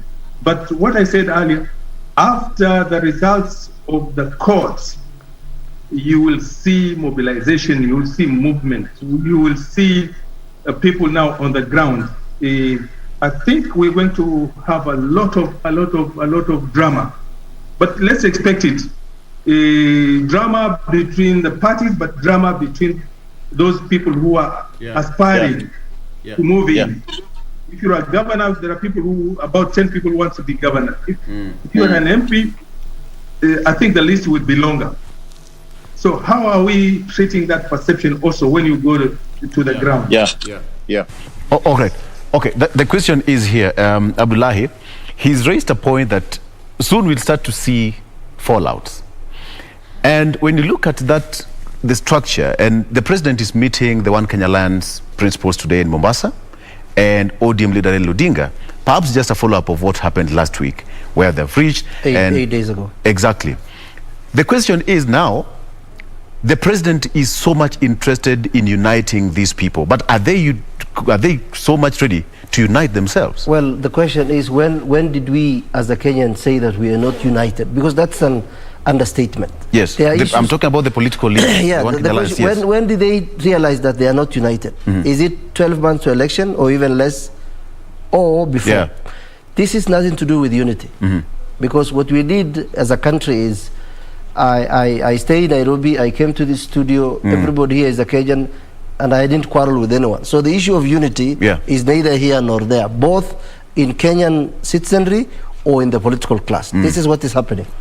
What is happening is in the pursuit of political power, either how to win president. You know, all of them can't be the president.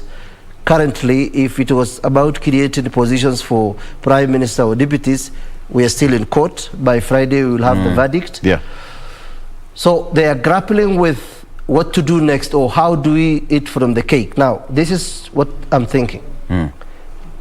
President Uhuru Kenyatta does not trust anybody else right now. That's why between Ruto and Raila, he had to bring one person. You can't fight two enemies. Ruto was an insider. He was running literally the government in the first 5 years. I'm sure he was not stupid enough to not plant people in strategic places. That's how it works in the game. You always have people who are not necessarily Kalenjins, but always you have their eye and they have your eye. That's why Dennis Itumbi is almost accessing everything in this government. So that is how it works in the game of governance. Now, with the calling them back is to tell them, go work on something and then let's see the blueprint. In Naivasha, the guys, the political guys who came together, Mudavadi, Wetangula and Musyoka, remember Jubilee had an agreement 26 months before election with KANU. That was last year, May. It also had an agreement with Wiper. It is now already pre-packed, has been signed yesterday with Jubilee. So the people who remained are ANC and Ford Kenya, Moses Wetangula. What I'm thinking is the president will tell them, look, first of all, 6 of you cannot be president. We only have one position because that is what the constitution says. I will give these positions to Raila. Now, if there is no other positions, we are going to go through parliament to create either a super CS like Matiang'i, and one of you will take that. I can give you Ministry of Finance.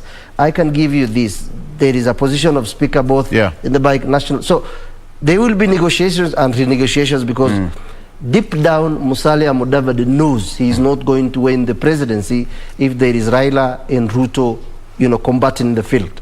Because you look at the numbers, it will not add up. Kalonzo Musyoka has been around for some time. So he's always close to government and he's representing even sometimes the Jubilee government in Sudan and other areas because they can't be idle. They need to have some budget, some money, some running cars and this and that. So they still need Uhuru today more than he needs them. Because once Uhuru has Raila and he has system, he will just tell them, couple here, let's do this, let's do that. Now, are coalitions improving our democracy? Are they improving our political systems, governance? Are they enhancing an environment where the economy can thrive and all other changes? So these are the questions that will come out later. But right now, between now and in the next 5-6 months, if they do not get a share of the pie, there will be a fallout. Maybe 1 or 2 might join Ruto. Maybe just hold on to that point briefly. We take a break, and when you come back, we still just pick it from where you've left, just to know, because right now the Jubilee and ODM have agreed to work officially. But then the question is, will One Kenya Alliance join them, or will ODM leader join One Kenya Alliance? I'm talking to Abdullahi Alas and Amis Mboga joining me via Zoom. We're taking a break. We'll be right back very briefly.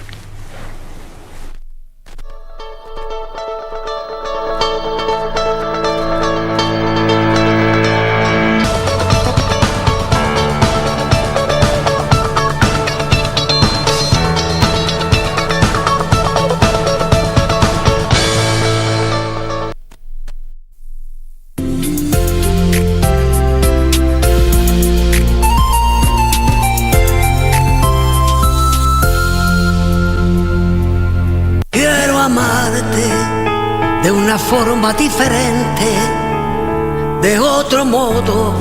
Come to think of it, there is another option. What is it?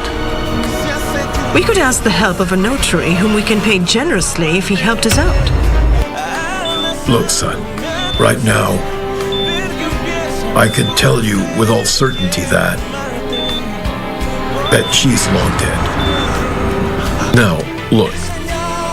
The reading of the will be done later this very afternoon, and we must all be here, except Maximiliano, that's it. Do you agree to it? Give me the pen.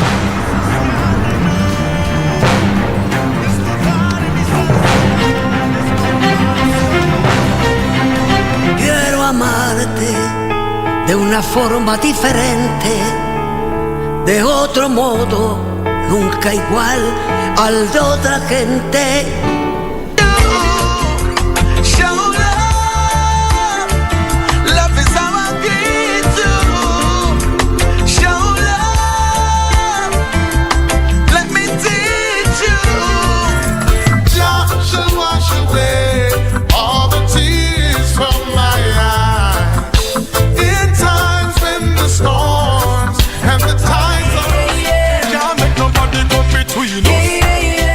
Cherry baby,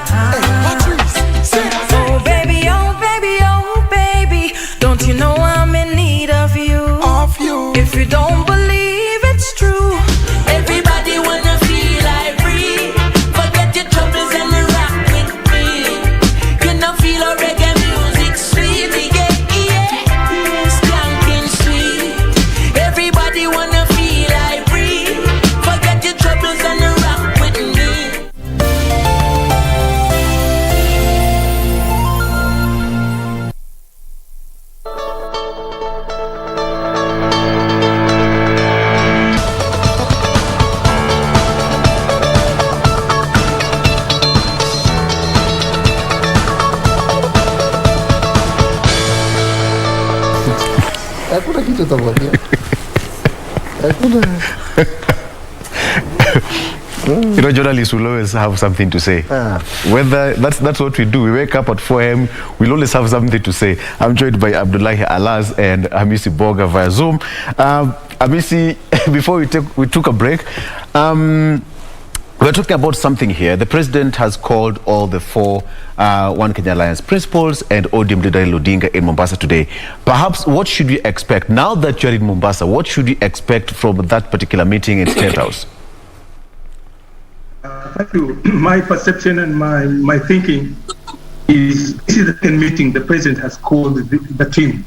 The other time he called the team and we don't know what they talked about. Maybe they said we shall revisit.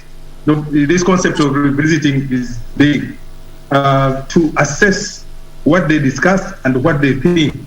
In my inner self is the president is interested in seeing this transition according to his feelings. One, he has a carrot.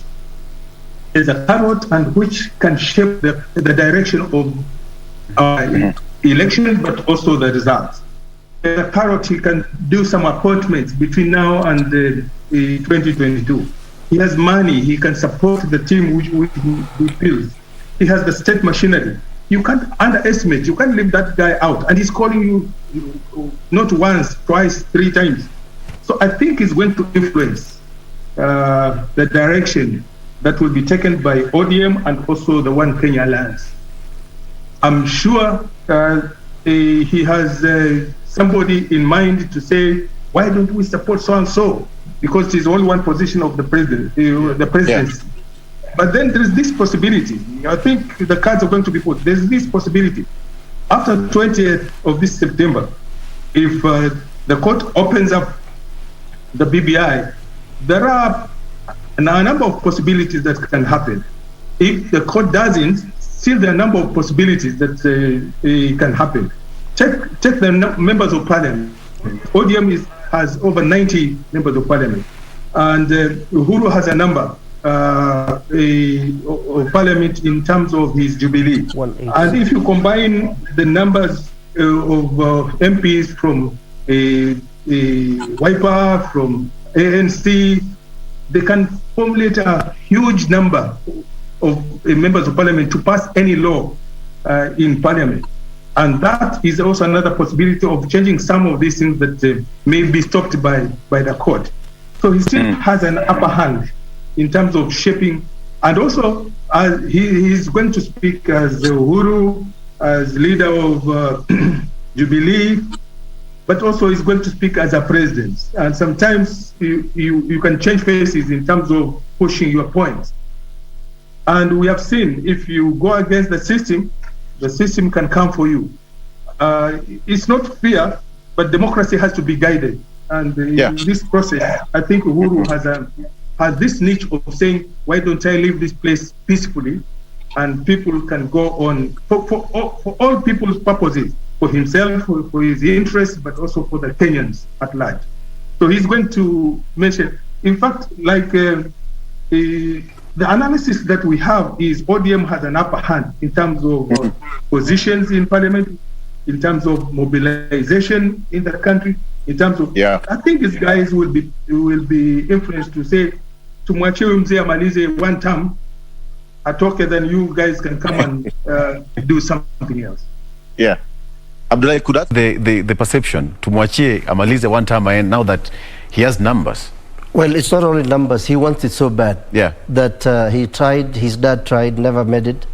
His father had to resign. Then he tried it 4 times. He didn't make it. Now he has an opportunity right now because of his consistency in pursuit of power, because there is a difference between pursuit of reforms and pursuit of power. I think Raila Odinga was always in pursuit of power, because if he did not, then there was no need of handshake. If he lost, he would have just go to Bondo farm, raise his grandchildren. But why he stayed and why he was steadfast in making sure that the government does not function and there were riots, which is still within our democratic rights, was to pressure the government and get what he did. I'm sure President Uhuru Kenyatta realized that with chaos in Nairobi and these kind of images under international media, a lot of things just will have been disrupted. Yes. Investors will not have come. Kenyans will not have invested in industries because there will be a lot of uncertainty in the country. Other countries are going through turmoil. So, opposition leader or former Prime Minister Raila Odinga wants this seat so bad. You saw that in Nakuru yesterday. If you're reading his body language, his dress code, his physique, he's telling Kenyans he's ready. That I might be a bit older than most of you guys, but I fought for this country. I deserve to be given self-actualization. That as a grandfather, I can be the president, the 5th president of the Republic of Kenya, and I leave you guys in peace in 5 years. Whether that is the deal for Uhuru is another thing. Remember, in the Machiavellian, you always think of destroying your friends first when you come to power. Bring your enemy closer. Yes. Not because you want them, but because you want to control them. Right now, it will be very difficult for Raila to bring what he did in Uhuru Park. Because there are a lot of people who think he betrayed them. Why did he allow more than 200 people to die in pursuit of that social justice? So this is the things that he's grappling with. Now that he has an opportunity, and you saw lately, even though the Jubilee government was handling some things wrongly, Raila then spoke about it. That is unusual. That is the other Raila, not the previous Raila. The new Raila who wants power, who wants to make sure that Uhuru Kenyatta is within him. Through Jubilee's effort and President Uhuru Kenyatta, he got a job at the EU as paid by close to 1.8 million. He's enjoying state machinery. I mean, Raila is enjoying what he's doing right now. Whether now the Okoa Kenya will go to the president, they have no option. And the question now, what should we expect in Mombasa? Because they were there around 10 or so days ago, and they're again back in Mombasa today. 8 days ago, I'm sure the president was telling them their plans, and he's going to tell them, look, just like what he told them, if you guys don't unite, huyu jamaa atapita katikati yenu. The difference between the Okoa Kenya guys and Ruto is fearless. He made a decision that is going to be very brutal, he's going to be very abrasive. He's going to, if you look at the dress code of William Ruto, he does not dress like someone who is 54 or 55. He's trying to dress like the youth, guys in their 30s, in their 20s. You know, the African dresses, the fitting, the man, you know, the postures, the gotas. All this body language is communication that, you know what, these guys are too old for you guys. I am one of you. I used to sell chicken. I come from Sugoi. I have made it in life. I can help you make it. Whether that is true or not is another thing. Now, that is why he was able to win Juja and to win all these seats. Now, the only way the president knows that, the constitution says 50 plus 1. You can't raise 50 plus 1 with 3 presidential candidates. Going head to head. Going head to head. Right. Because these other guys, we might say that they are not strong, you know, they are a bit timid, they are mild, they are this, they are that, yes, but they still have followers. Because all politics is local, we are a very tribal nation. Now, what the president will tell them is this: look, my term ends on 9th of August in 2022. So, do we handle this thing to Ruto, or we work something out? Yes. Now, that is his biggest headache right now. Yes. The constitution limits his powers. He can't just dish out positions.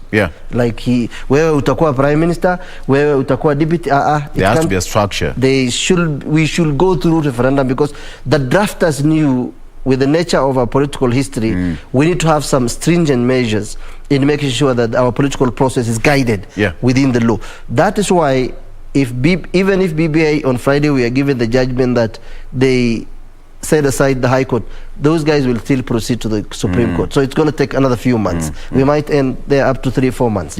He's going to tell them, we will work, and then a lot of money will exchange hands. That's how it works. The game is, where we will give you this amount for your campaigns, make sure you have your MCAs, MPs coming. Presidency, wachia huyu jamaa. Serikali to agree, we upate chief minister, we upate hii, we upate that. Then that way is only how it works. Let me bring in Amisi. Amisi, it seems that the president has a lot of work to do right now. he has the biggest headache ever, because the way Abdullah is saying it is like the president, his work is completely cut out for him. Oh, yes, he has the legacy to leave behind. He has his personal interest in front after 2022.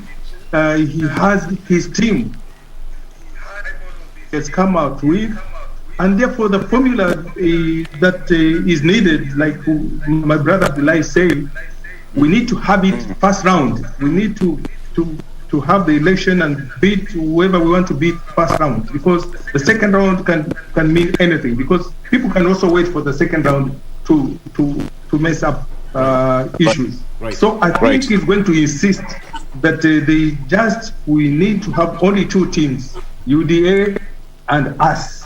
This my perception, this is the way I see it. And if we do that, then we shall be home at 10 a.m. on the day of the election. Now, that is a statement, mobilization now. There are some people in these other parties who may not support that one.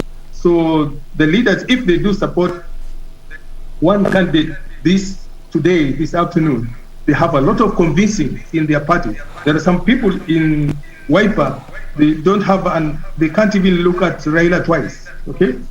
But what can we do when the party and the leader has said? There are people in ANC who are saying Raila should not even go to Western to do anything, because that is their zone. Yeah. But you see, this is how it can happen. So mobilization, Uhuru has a lot of work to do. Yeah, I think he's capable. Absolutely. He has the resources and the strategy, and he has the network, and he has the security with him. Yeah. So I think they are going to agree. That's my. They are going to agree. Perhaps let me just give you maybe 20 seconds to give your parting shot. I'm told that we are running out of time. Your parting shot, Hamisi? My parting shot is I'm expecting good results from State House, so that we have one team from this side and also one team from UDA. We go for elections. We see if we shall get 50+1 either way.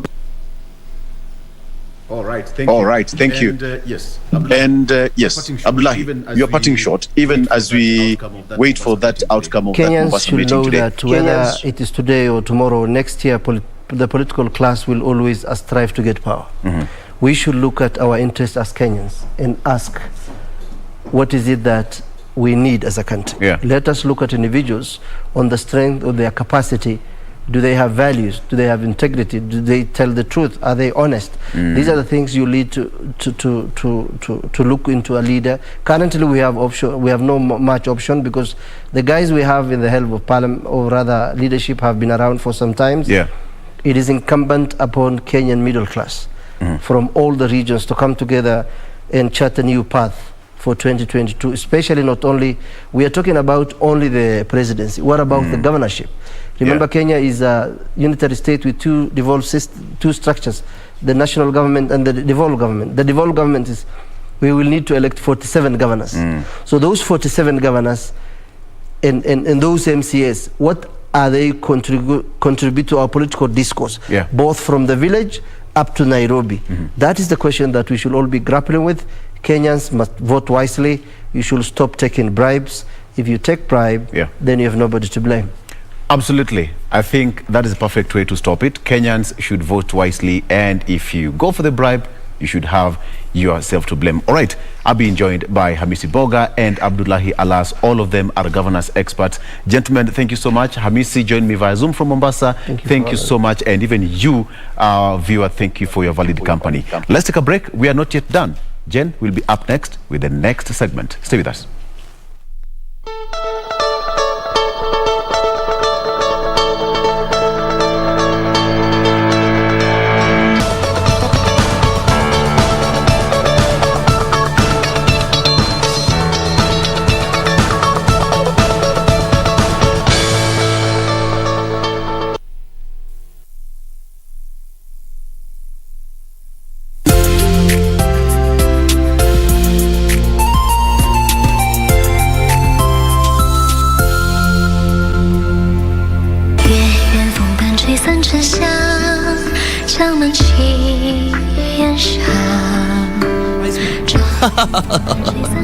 Your Highness, if you really kill me now, then Bailey and Sicho will make you pay for that.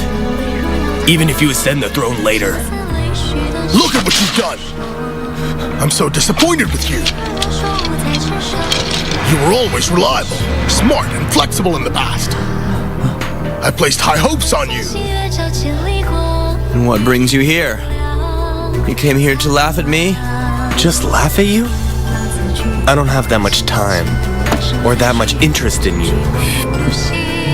So is His Majesty suspicious of you?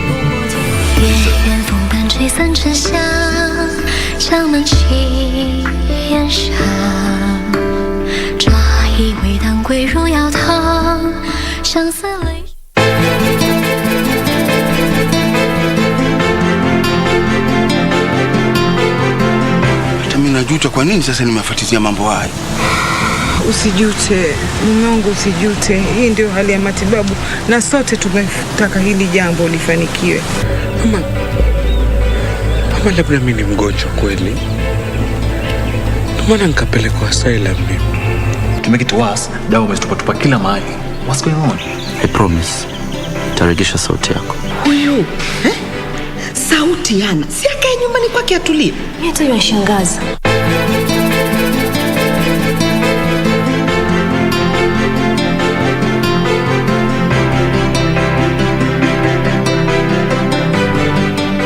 Quiero amarte de una forma diferente, de otro modo.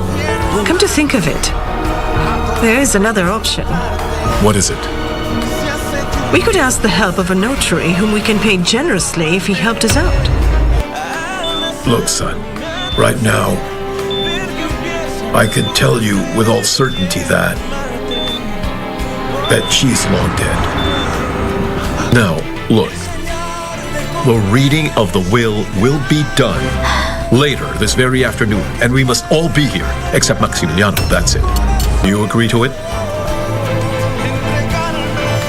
Give me the pen.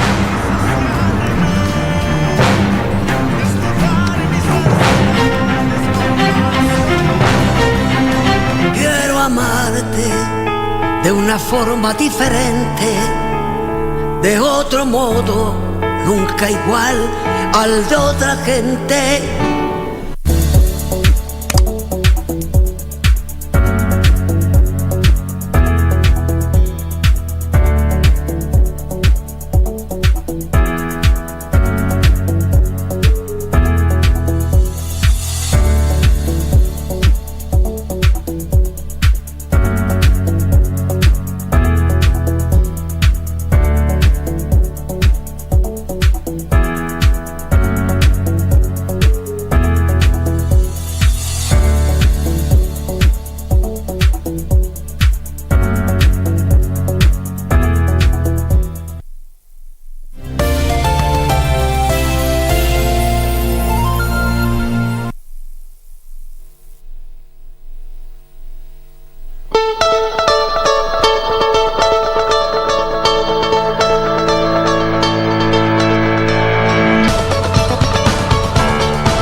Welcome back. We keep this train moving, and we are now on to our Women at the Forefront segment, which is all about encouraging our young girls to go forth and break that glass ceiling. And we welcome you to be part of this conversation. At Jane Mamboy is my official handle, Facebook, Twitter, Instagram. You can talk to us using the hashtag Goodmorning Kenya as well. At KBC Channel 1 is official station handle across Facebook, Twitter, and Instagram. Now, to help us with this conversation today, we want to look at leadership, and not just leadership, but a modern version of leadership that has come along with all the emerging trends that we have been seeing in the workspaces. And this is particularly visionary leadership, and more so narrowing it down to our women. And to help us with this conversation today, we have with us Wanjiko Wairia, who is a strategic advisor when it comes to visionary leadership. Good morning, Wanjiko. Good morning, Wambwe. How are you doing? I am doing great. Thank you so much for making time to be with us. Thank you so much for having me. Are you on the social socials? Of course I am. How can our viewers be able to interact with you? All right. On Twitter, I'm at Wanjiko WL. On Facebook, it's Wanjiko. You can find me on the page or my personal profile. On LinkedIn, it's Wanjiko Area. All right. Or IG, Wanjiko WL as well. Fantastic. If you feel you want to send through something to her more directly on a very personal level, you can do so. I'm sure she will be able to address them as and when she gets to that. Now, let's start with visionary leadership. It's something that we've just casually mentioned here, but it is a modern leadership style that has emerged with as we keep up with the changing times. But when we talk about visionary leadership, before we bring it down to women, what exactly are we referring to? This is ensuring that you have a duality of focus. So vision, primarily, as the word denotes, it's about knowing where you're going. So it's not so much about knowing where you're going, it's about ensuring that you know the how and the what. This is the route I'm going to use and what I need to do along the way. And ensuring that you're able to have a 360 view so that you can think globally. You're able to think big. You're able to be able to say 5, 10, 15, 20 years from now, this is what I achieve. And this is what it's looking like in the global south where we operate from. This is how it's playing in the global north. But even as though we seem to be so different in that way, there's so many gifts and talents that we possess in the global south that more often than not, we do not appreciate. So when you talk about vision, this is what I want. I want to be the best. If it's an organization X within the industry across the region, and region could be continent, for example. So yes, that's what you want to be, the lead in Africa. But what's happening in Eurasia? What's happening in the Americans? What's happening with Asia? So it's about transcending the borders that are there. It's actually about removing your bridles. The things that tell you, okay, Wanjiko, start small. I agree, start small, but think big and start small. Now, that brings me to our understanding of leadership. Now, you know, the other day, there was this debate about the degree requirement for our leaders. It is in the Constitution, hasn't been implemented since 2012, and there's been a lot of back and forth about this level of education requirement for our leaders. And some were saying, depending on the office that you hold as a leader, then the degree is a must. But looking at the smaller positions, MCA, somebody like that doesn't need a degree to be able to execute their responsibilities. And that brings me to, what is our understanding of leadership? Is it just someone who is famous, who can talk to the people and excite the people, and it doesn't go beyond that?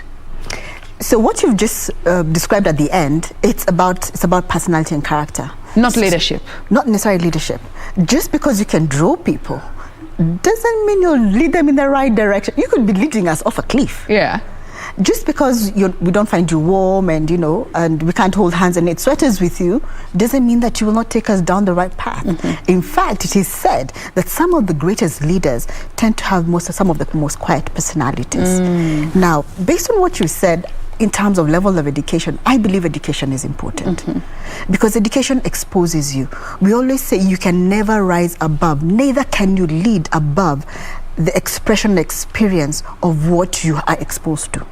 That becomes your ceiling. And the more exposed, it doesn't matter. Well, it does matter in terms of the schools you go to, but the question is, how much do you invest in the education that you get? Because we see kids coming from really very poor background but performing incredibly well. So it is, what do you do with that? So education is important, but more importantly, what do you do with it? What you do with it? Do we carry it as a chip on our shoulder and say, I have a degree, I have a PhD, I have a master's, it's like, hey, everybody stop, I've showed up. Bow down. Yes, and that's therefore we do not apply ourselves, our mind, our body, our spirit, our soul, to engaging with the content and being alive to the environment that you find yourself in. Because if you're not alive to the environment, how then does this education help you? It becomes actually just one of the other things that are on your wall that you can say, I don't know, I bought a red shoe. You and your, yes, so why should we care? Exactly. What is it about the red shoe that makes it significant? Exactly. Now, that brings me to why, from what you have seen and of course interacting with the different spaces and cultures that you've been exposed to, what is it that sets visionary leadership above the traditional forms of leadership that we are used to seeing or that we practice? All right. The thing that sets visionary leadership apart is giving equal attention, energy, focus, and resourcefulness to the hard things, which is performance, which we're saying, this is where we want to go, we want to reach, but this is our target, etc. With the soft elements of it as well. It's like, how are my people feeling? Where are they at? If this is how the economy is, how can we adjust? What are those things that we can do to be able to reiterate? Do I need to create a lot more flexible and more flexible environment? All right, I'm expecting people to work from home, but am I presuming everybody has a chair and a desk that they can use? And if we cannot afford to do that, how can we then work around it? Can we support them in which you can we provide at least internet? So what are those things that you do, the hard and the soft? That is what visionary leadership is about. Because when you have both in duality, every step you take, you'll never find yourself with blinders, because blinders are the ones that make us forget and say, yes, numbers are important, we need to make money. They narrow the vision. Agreed, completely. We need to make the money. All right. But you need people who understand the what and the why, and so that they're able to act on the when. All right. Now that brings me to now the role of women in the space of leadership. We are gladly so in a time where we are seeing more and more women coming up in the leadership space, in our political space, but it's still wanting. What is it about women and leadership that you find is a struggle for a society to accept? All right. First things first, having played in the big boys league and from a very young age. So, but you're not doing the math. I'm 21 at age, right? I was forever 21. Fantastic. Forever 21. I've done this for 23 years. So having done this for a while, one of the things I found is that women play ourselves short. Before we even get there? Before we even get there. And it's probably because of our culture, our upbringing, our socialization, that you must get everything right. You must have 100% correct before you can even think of stepping up into the door. A good example is when roles come up. Yes. Usually women will wait until they have 100% of the requirements before they apply. But our counterparts on the other side, on this side, we're talking a binary gender. On the other side, they're like, what? This looks like me, I'm going for it. Figure it out when you get there. Whether they get the interview or not is a whole new story. If they get it, they'll figure it out. So that's the first thing. We sell ourselves short. And when we do get to the table, a lot of times we feel we do not deserve the seat at the table. And the question is, why, my sister? You got the table. Well, you could be all these other things. You can be all shades of beautiful and amazing. That's okay. But your brain is probably what got you there. Yes. So why don't we showcase that? Dress up, show up, look amazing. But when you get to the table, lean into the table. If you don't cower away. Don't cower away.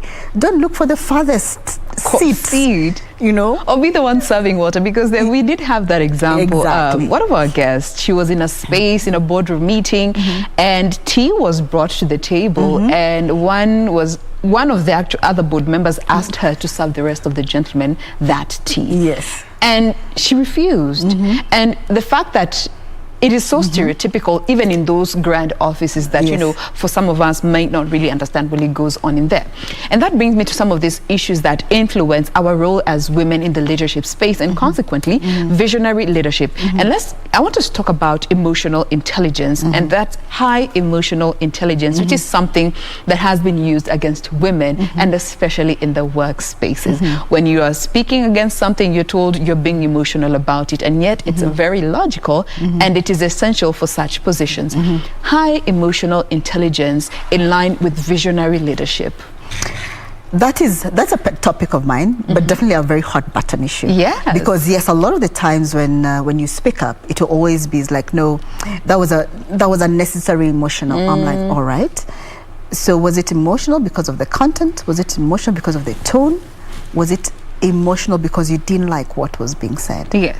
So two things come to mind every time we talk about high emotional intelligence and matters passion, emotion, because then those can be used intermittently. When you are clear and certain about the outcome that you want, but you're not vested in how it is received or engaged with, then the what people hear as the emotion is pulled away. Communication. Most importantly, it's about how we check ourselves. Because a lot of times when we react, and this is both male and female, on a certain situation, circumstance, etc., it's purely based on two things: our past experiences, our hopes and dreams, but even more importantly, It is how we want the outcome to be currently. Now, that being said and done, if I am so highly vested that I want this decision to go this way, I am bound to have an overflow of personal emotion into it. And that is where we hear the noise, we don't hear what you're saying.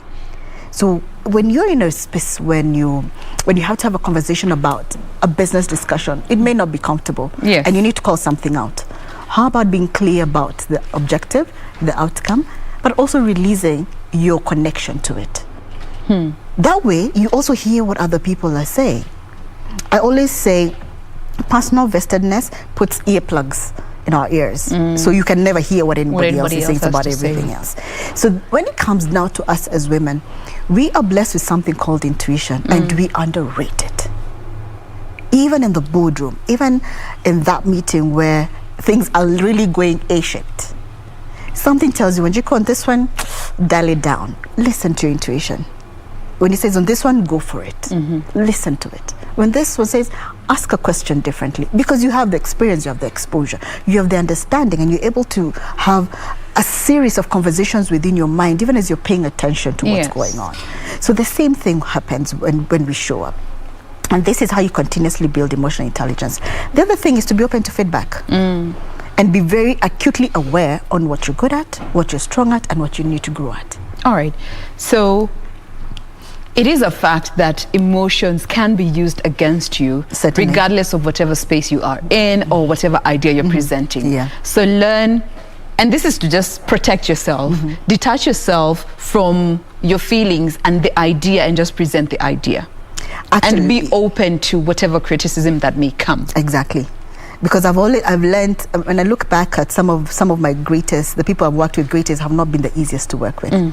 But they're the ones who have grown with the most.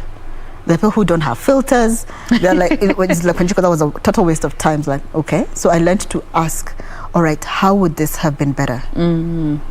And without feeling offended. Well, you can always you feel offended go and without deal showing with it. You can go and deal with the emotion, but park it for a minute. Doesn't mean you don't deal with it, because when you bottle it, it shows up at the wrong time. Park it for a minute, listen to the feedback, then go process the information and pick up on the feedback and act on it, that which you feel is best. All right. Now that brings me to the next aspect, and this is culture. And I love the fact that you've been able to interact with different cultures, different settings that involve both men and women in the business and professional space. In the African culture, women are supposed to be seen and not be heard. And as we are moving, again, gladly so, times are changing, and that narrative is slowly but surely changing. How is culture playing out when it comes to women's role, or rather taking up the space in the leadership arena? All right. Culture still has, the biases are real. And I've been around for a while, and yes, you will walk into a space, and because you look a certain way, somebody will ask, who brought this child into this room? Imagine that. So you have two options: get offended and walk out, or turn it around and use it as an icebreaker. It's like, actually, how old do you guys all think I am? And then we have the conversation. I promise you, 3 minutes, everybody's laughing and dying, or they're like, oh, like, for real? Okay, we must listen to this person. Or because they probably feel that you need to be a certain way or package in a certain way, we may not give you the big job that you pitched for. Let's start you at the bottom. And the folly is, when you're given that role that you did not plan for, or much lower than what you wanted, we don't bring our A game. But first of all, you feel offended. There you go. But what about this? Consider this. What if you brought your A game to that small teachable role? moment? Yes, there you go. What if you showed up 100% of who you are with your brilliance and your excellence? What happens, it takes a very short time for that to go up. Now, culturally also, we must also be sensitive to the fact that it could be even religious biases. It could be in certain cultures, certain things don't happen. There's so many things. You need to be acutely alive to those, so that you remain respectful. However, it does not box you nor minimize you. So if you go to a culture that they don't shake hands, and you're insisting on shaking hands, or men and women don't sit across from each other, and it's almost seen as offensive, it doesn't matter what you do, they will probably not listen to you. Yes. So how about being alive? And this comes back to being, how do you do your research? how do you build your personal organization and how do you map your personal organization health as an individual? Because if you look at yourself as an organization and map yourself in terms of aspire, where am I going? What do I need to ensure that I have planned? How do I architect those things? All the way to how do I advance? If you look at yourself as an organization and map yourself that way, in every space you go in, you just have to make small adjustments in that space. And culturally, you'll be able to thrive. And once they begin to engage with you, they start to make provisions for you and accept you as you are. Yeah. Due diligence comes into play here. Yes. Now, that brings me to the next aspect, and this is especially for women who are in executive positions, high up the chain, and coaching and mentorship and training is not something that most leaders like accepting, especially in the public space. We want to do it, but of course in private. Yes. Why is it important, and especially even for women? And I like the fact that you've given such examples of cultural differences that we might not be alive to, but may serve to our disservice. Why is it important, in as much as you have made it very high up the ladder in your career path? It's important to also get this mentorship and training and coaching to just help you stay there, because getting there is not a problem, but staying there is where a lot of us struggle with. Exactly. Looking at women specifically. This is what I have to say. I've had the privilege of coaching some of the really most amazing women in this country. And one of the things that I have come to accept about and learn from them is that every time you want to pivot, every time you want to take on a new role, anytime you want to grow, anytime you want to create more impact as a leader, three things must happen. One, you must always have a mirror that you can either see yourself, you need to be able to bounce things off somebody, and most importantly, you need to give someone permission to call you out. And this is where your coach, your executive trainer, or if you want to call them a mentor, come in. Because the three are very different. The training, the coaching, and the mentoring are very different. But you must be able to have somebody who can be able to get you to the next level. And usually it needs to be something, not somebody who worships you because you're always great. Yeah. And we're not saying you're not great, but somebody who can objectively be in your corner 100%, help you prepare, help you walk down very slippery roads, call you back, pull you out and say, hey, that's a rabbit hole, sweetie. We ain't going down that road. An accountability partner of sorts? Accountability could be a friend. Yeah. But this is more of a business relationship. If you can have a friend who can provide that kind of relationship, it's even better. But normally when you remove the friendship connectedness from it, it brings a lot more objectivity into the conversation. It's more efficient. Yes, exactly. And interestingly, so a lot more women are taking this up, and I must celebrate us. Yes. Yeah. Now, as my directors that tell me we're almost out of time, but as we also bring this conversation to a close, we cannot conclude without talking about people skills. And this now cuts across both men and women in leadership positions. People skills is something that is becoming clear is essential for every profession. Why is it important? And especially for our leaders who are up there, because, yes, you are there. Yes, you give direction, you delegate and all, but people skills is something that we need to thrive regardless of our level in the job market. Certainly. I'd like to make a correction first. People skill doesn't mean being a people person. So that's the difference, not the difference. Yes, there's a very big difference. That is one. Two, my experience and my learnings and the areas I've been able to engage with a lot of the most successful leaders that I know. Yes. People skill is about seeking to understand people. And seeking to understand is about compassion. And compassion is about empathy in action. So it's like, okay, so help me understand what's going on. All right. But ensuring that you do not remove the accountability, responsibility, and the consequences of actions from them. Ooh, I like that. That's exactly what people skills are. Responsibility, accountability, and consequences. Yes. Because all these things always flow for every single action and or behavior, Wanjiro. There'll always be a certain cycle. Always ask yourself, what is the consequences to me and to the person that I'm interacting with, or ecosystem? Let me work with the ecosystem. Yes. And with that consequence, what is the impact that's thereof? And what ripples will I leave in my wake? The moment you can answer that and map it against the battle-tested five 5A model. Yes. I mean, we can probably always come back and talk about that because you're saying we're running out of time. Yeah. You always find yourself very grounded, very assured, but neither arrogant nor abrasive. And you do not have to change your personality to be people person. You are just fine the way you are. You're equipping yourself, yes. not changing yourself. Because I think that's where most people get it wrong. You feel you have to change to adapt to different situations as opposed to picking up new skills that will add on to who you are, to fortify you.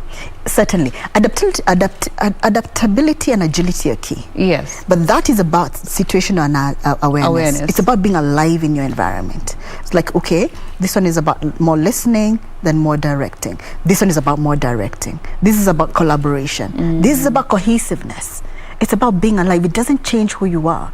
Because the reason why you're great at what you do is because of who you are. Why would we want to change that? So how then do you find that delicate balance, understanding and learning to discern the situation, learning to understand that this situation requires me to put down this hat and put on this one. This situation requires me to take myself out of here and allow this other person to speak because they are better versed at this. Finding that balance. The integration of that is purely based on our coaching conversations.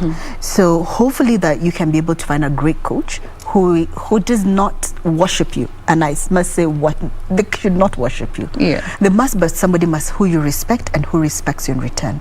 So that when you map, because what we normally do is map talent. You sit down and we map you. Okay, Wanjiru, this is who you are. These are your greats, areas of challenges. These are the things that you need to build on. This is what you must leverage on.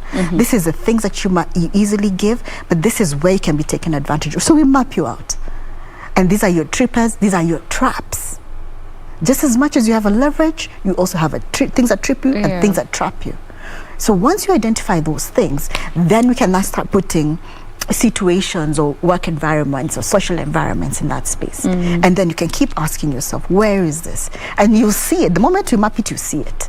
You'll be like, oh my goodness, where were you? How could we should have had this conversation 10 years ago? Yes, 10 years ago, but here we are now. Here we are, deal with it now. And then how do we build on the experiences? Because most of us want to kind of shy away from the things that went very wrong. No, let's go back from there. What are the learnings and how can we then be able to use those as building blocks of where you are? Usually coaching conversations help with that. The other thing is spending time with yourself. Please hang out with yourself. Take yourself on a date. Yes, hang out with yourself, because when you are by yourself with a little distraction, your brain, now this is a bit of neuroscience, your brain moves from a certain wavelength, like the way you move from one channel to another, your brain moves from one level to another and it dials down, and that is where your solutions lie. Do not be afraid of that space, because yes, a lot of things come out of the woodworks, but even those need to be dealt with. All right. I love the fact that you said we need to start looking at ourselves as organization. And as an organization, there are various departments. There's the finance, there's the HR, there is every different department, and once you get to figure out yourself, you will be able to know how to navigate these spaces, and you'll be able to thrive in whichever career space or path you choose to take. Now, due to the constraint of time, we have to bring this conversation to a close at that particular point, but we have been speaking with Wanjiru Wairia, who is a strategic advisor when it comes to visionary leadership. Maybe you could remind us once again how guys can find you on the socials and be able to interact with you there. Certainly. On LinkedIn, you can find me as Wanjiru Wairia. On Facebook, you can find me as Wanjiru O, Wanjiru WL, IG, Instagram, Wanjiru WL, and Twitter, Wanjiru WL. I look forward to connecting. Fantastic. Thank you so much for making time to be with us today. Short but sweet conversation right here, all about our women at the forefront and, of course, looking at visionary leadership. That brings us to a close of Good Morning Kenya. Thank you so much for being with us from the beginning up until now. Be sure to join us again tomorrow morning as we get to close the week here on Good Morning Kenya. On behalf of the crew, have a lovely day. Do enjoy the rest of your viewing. I am Jane Ramboy.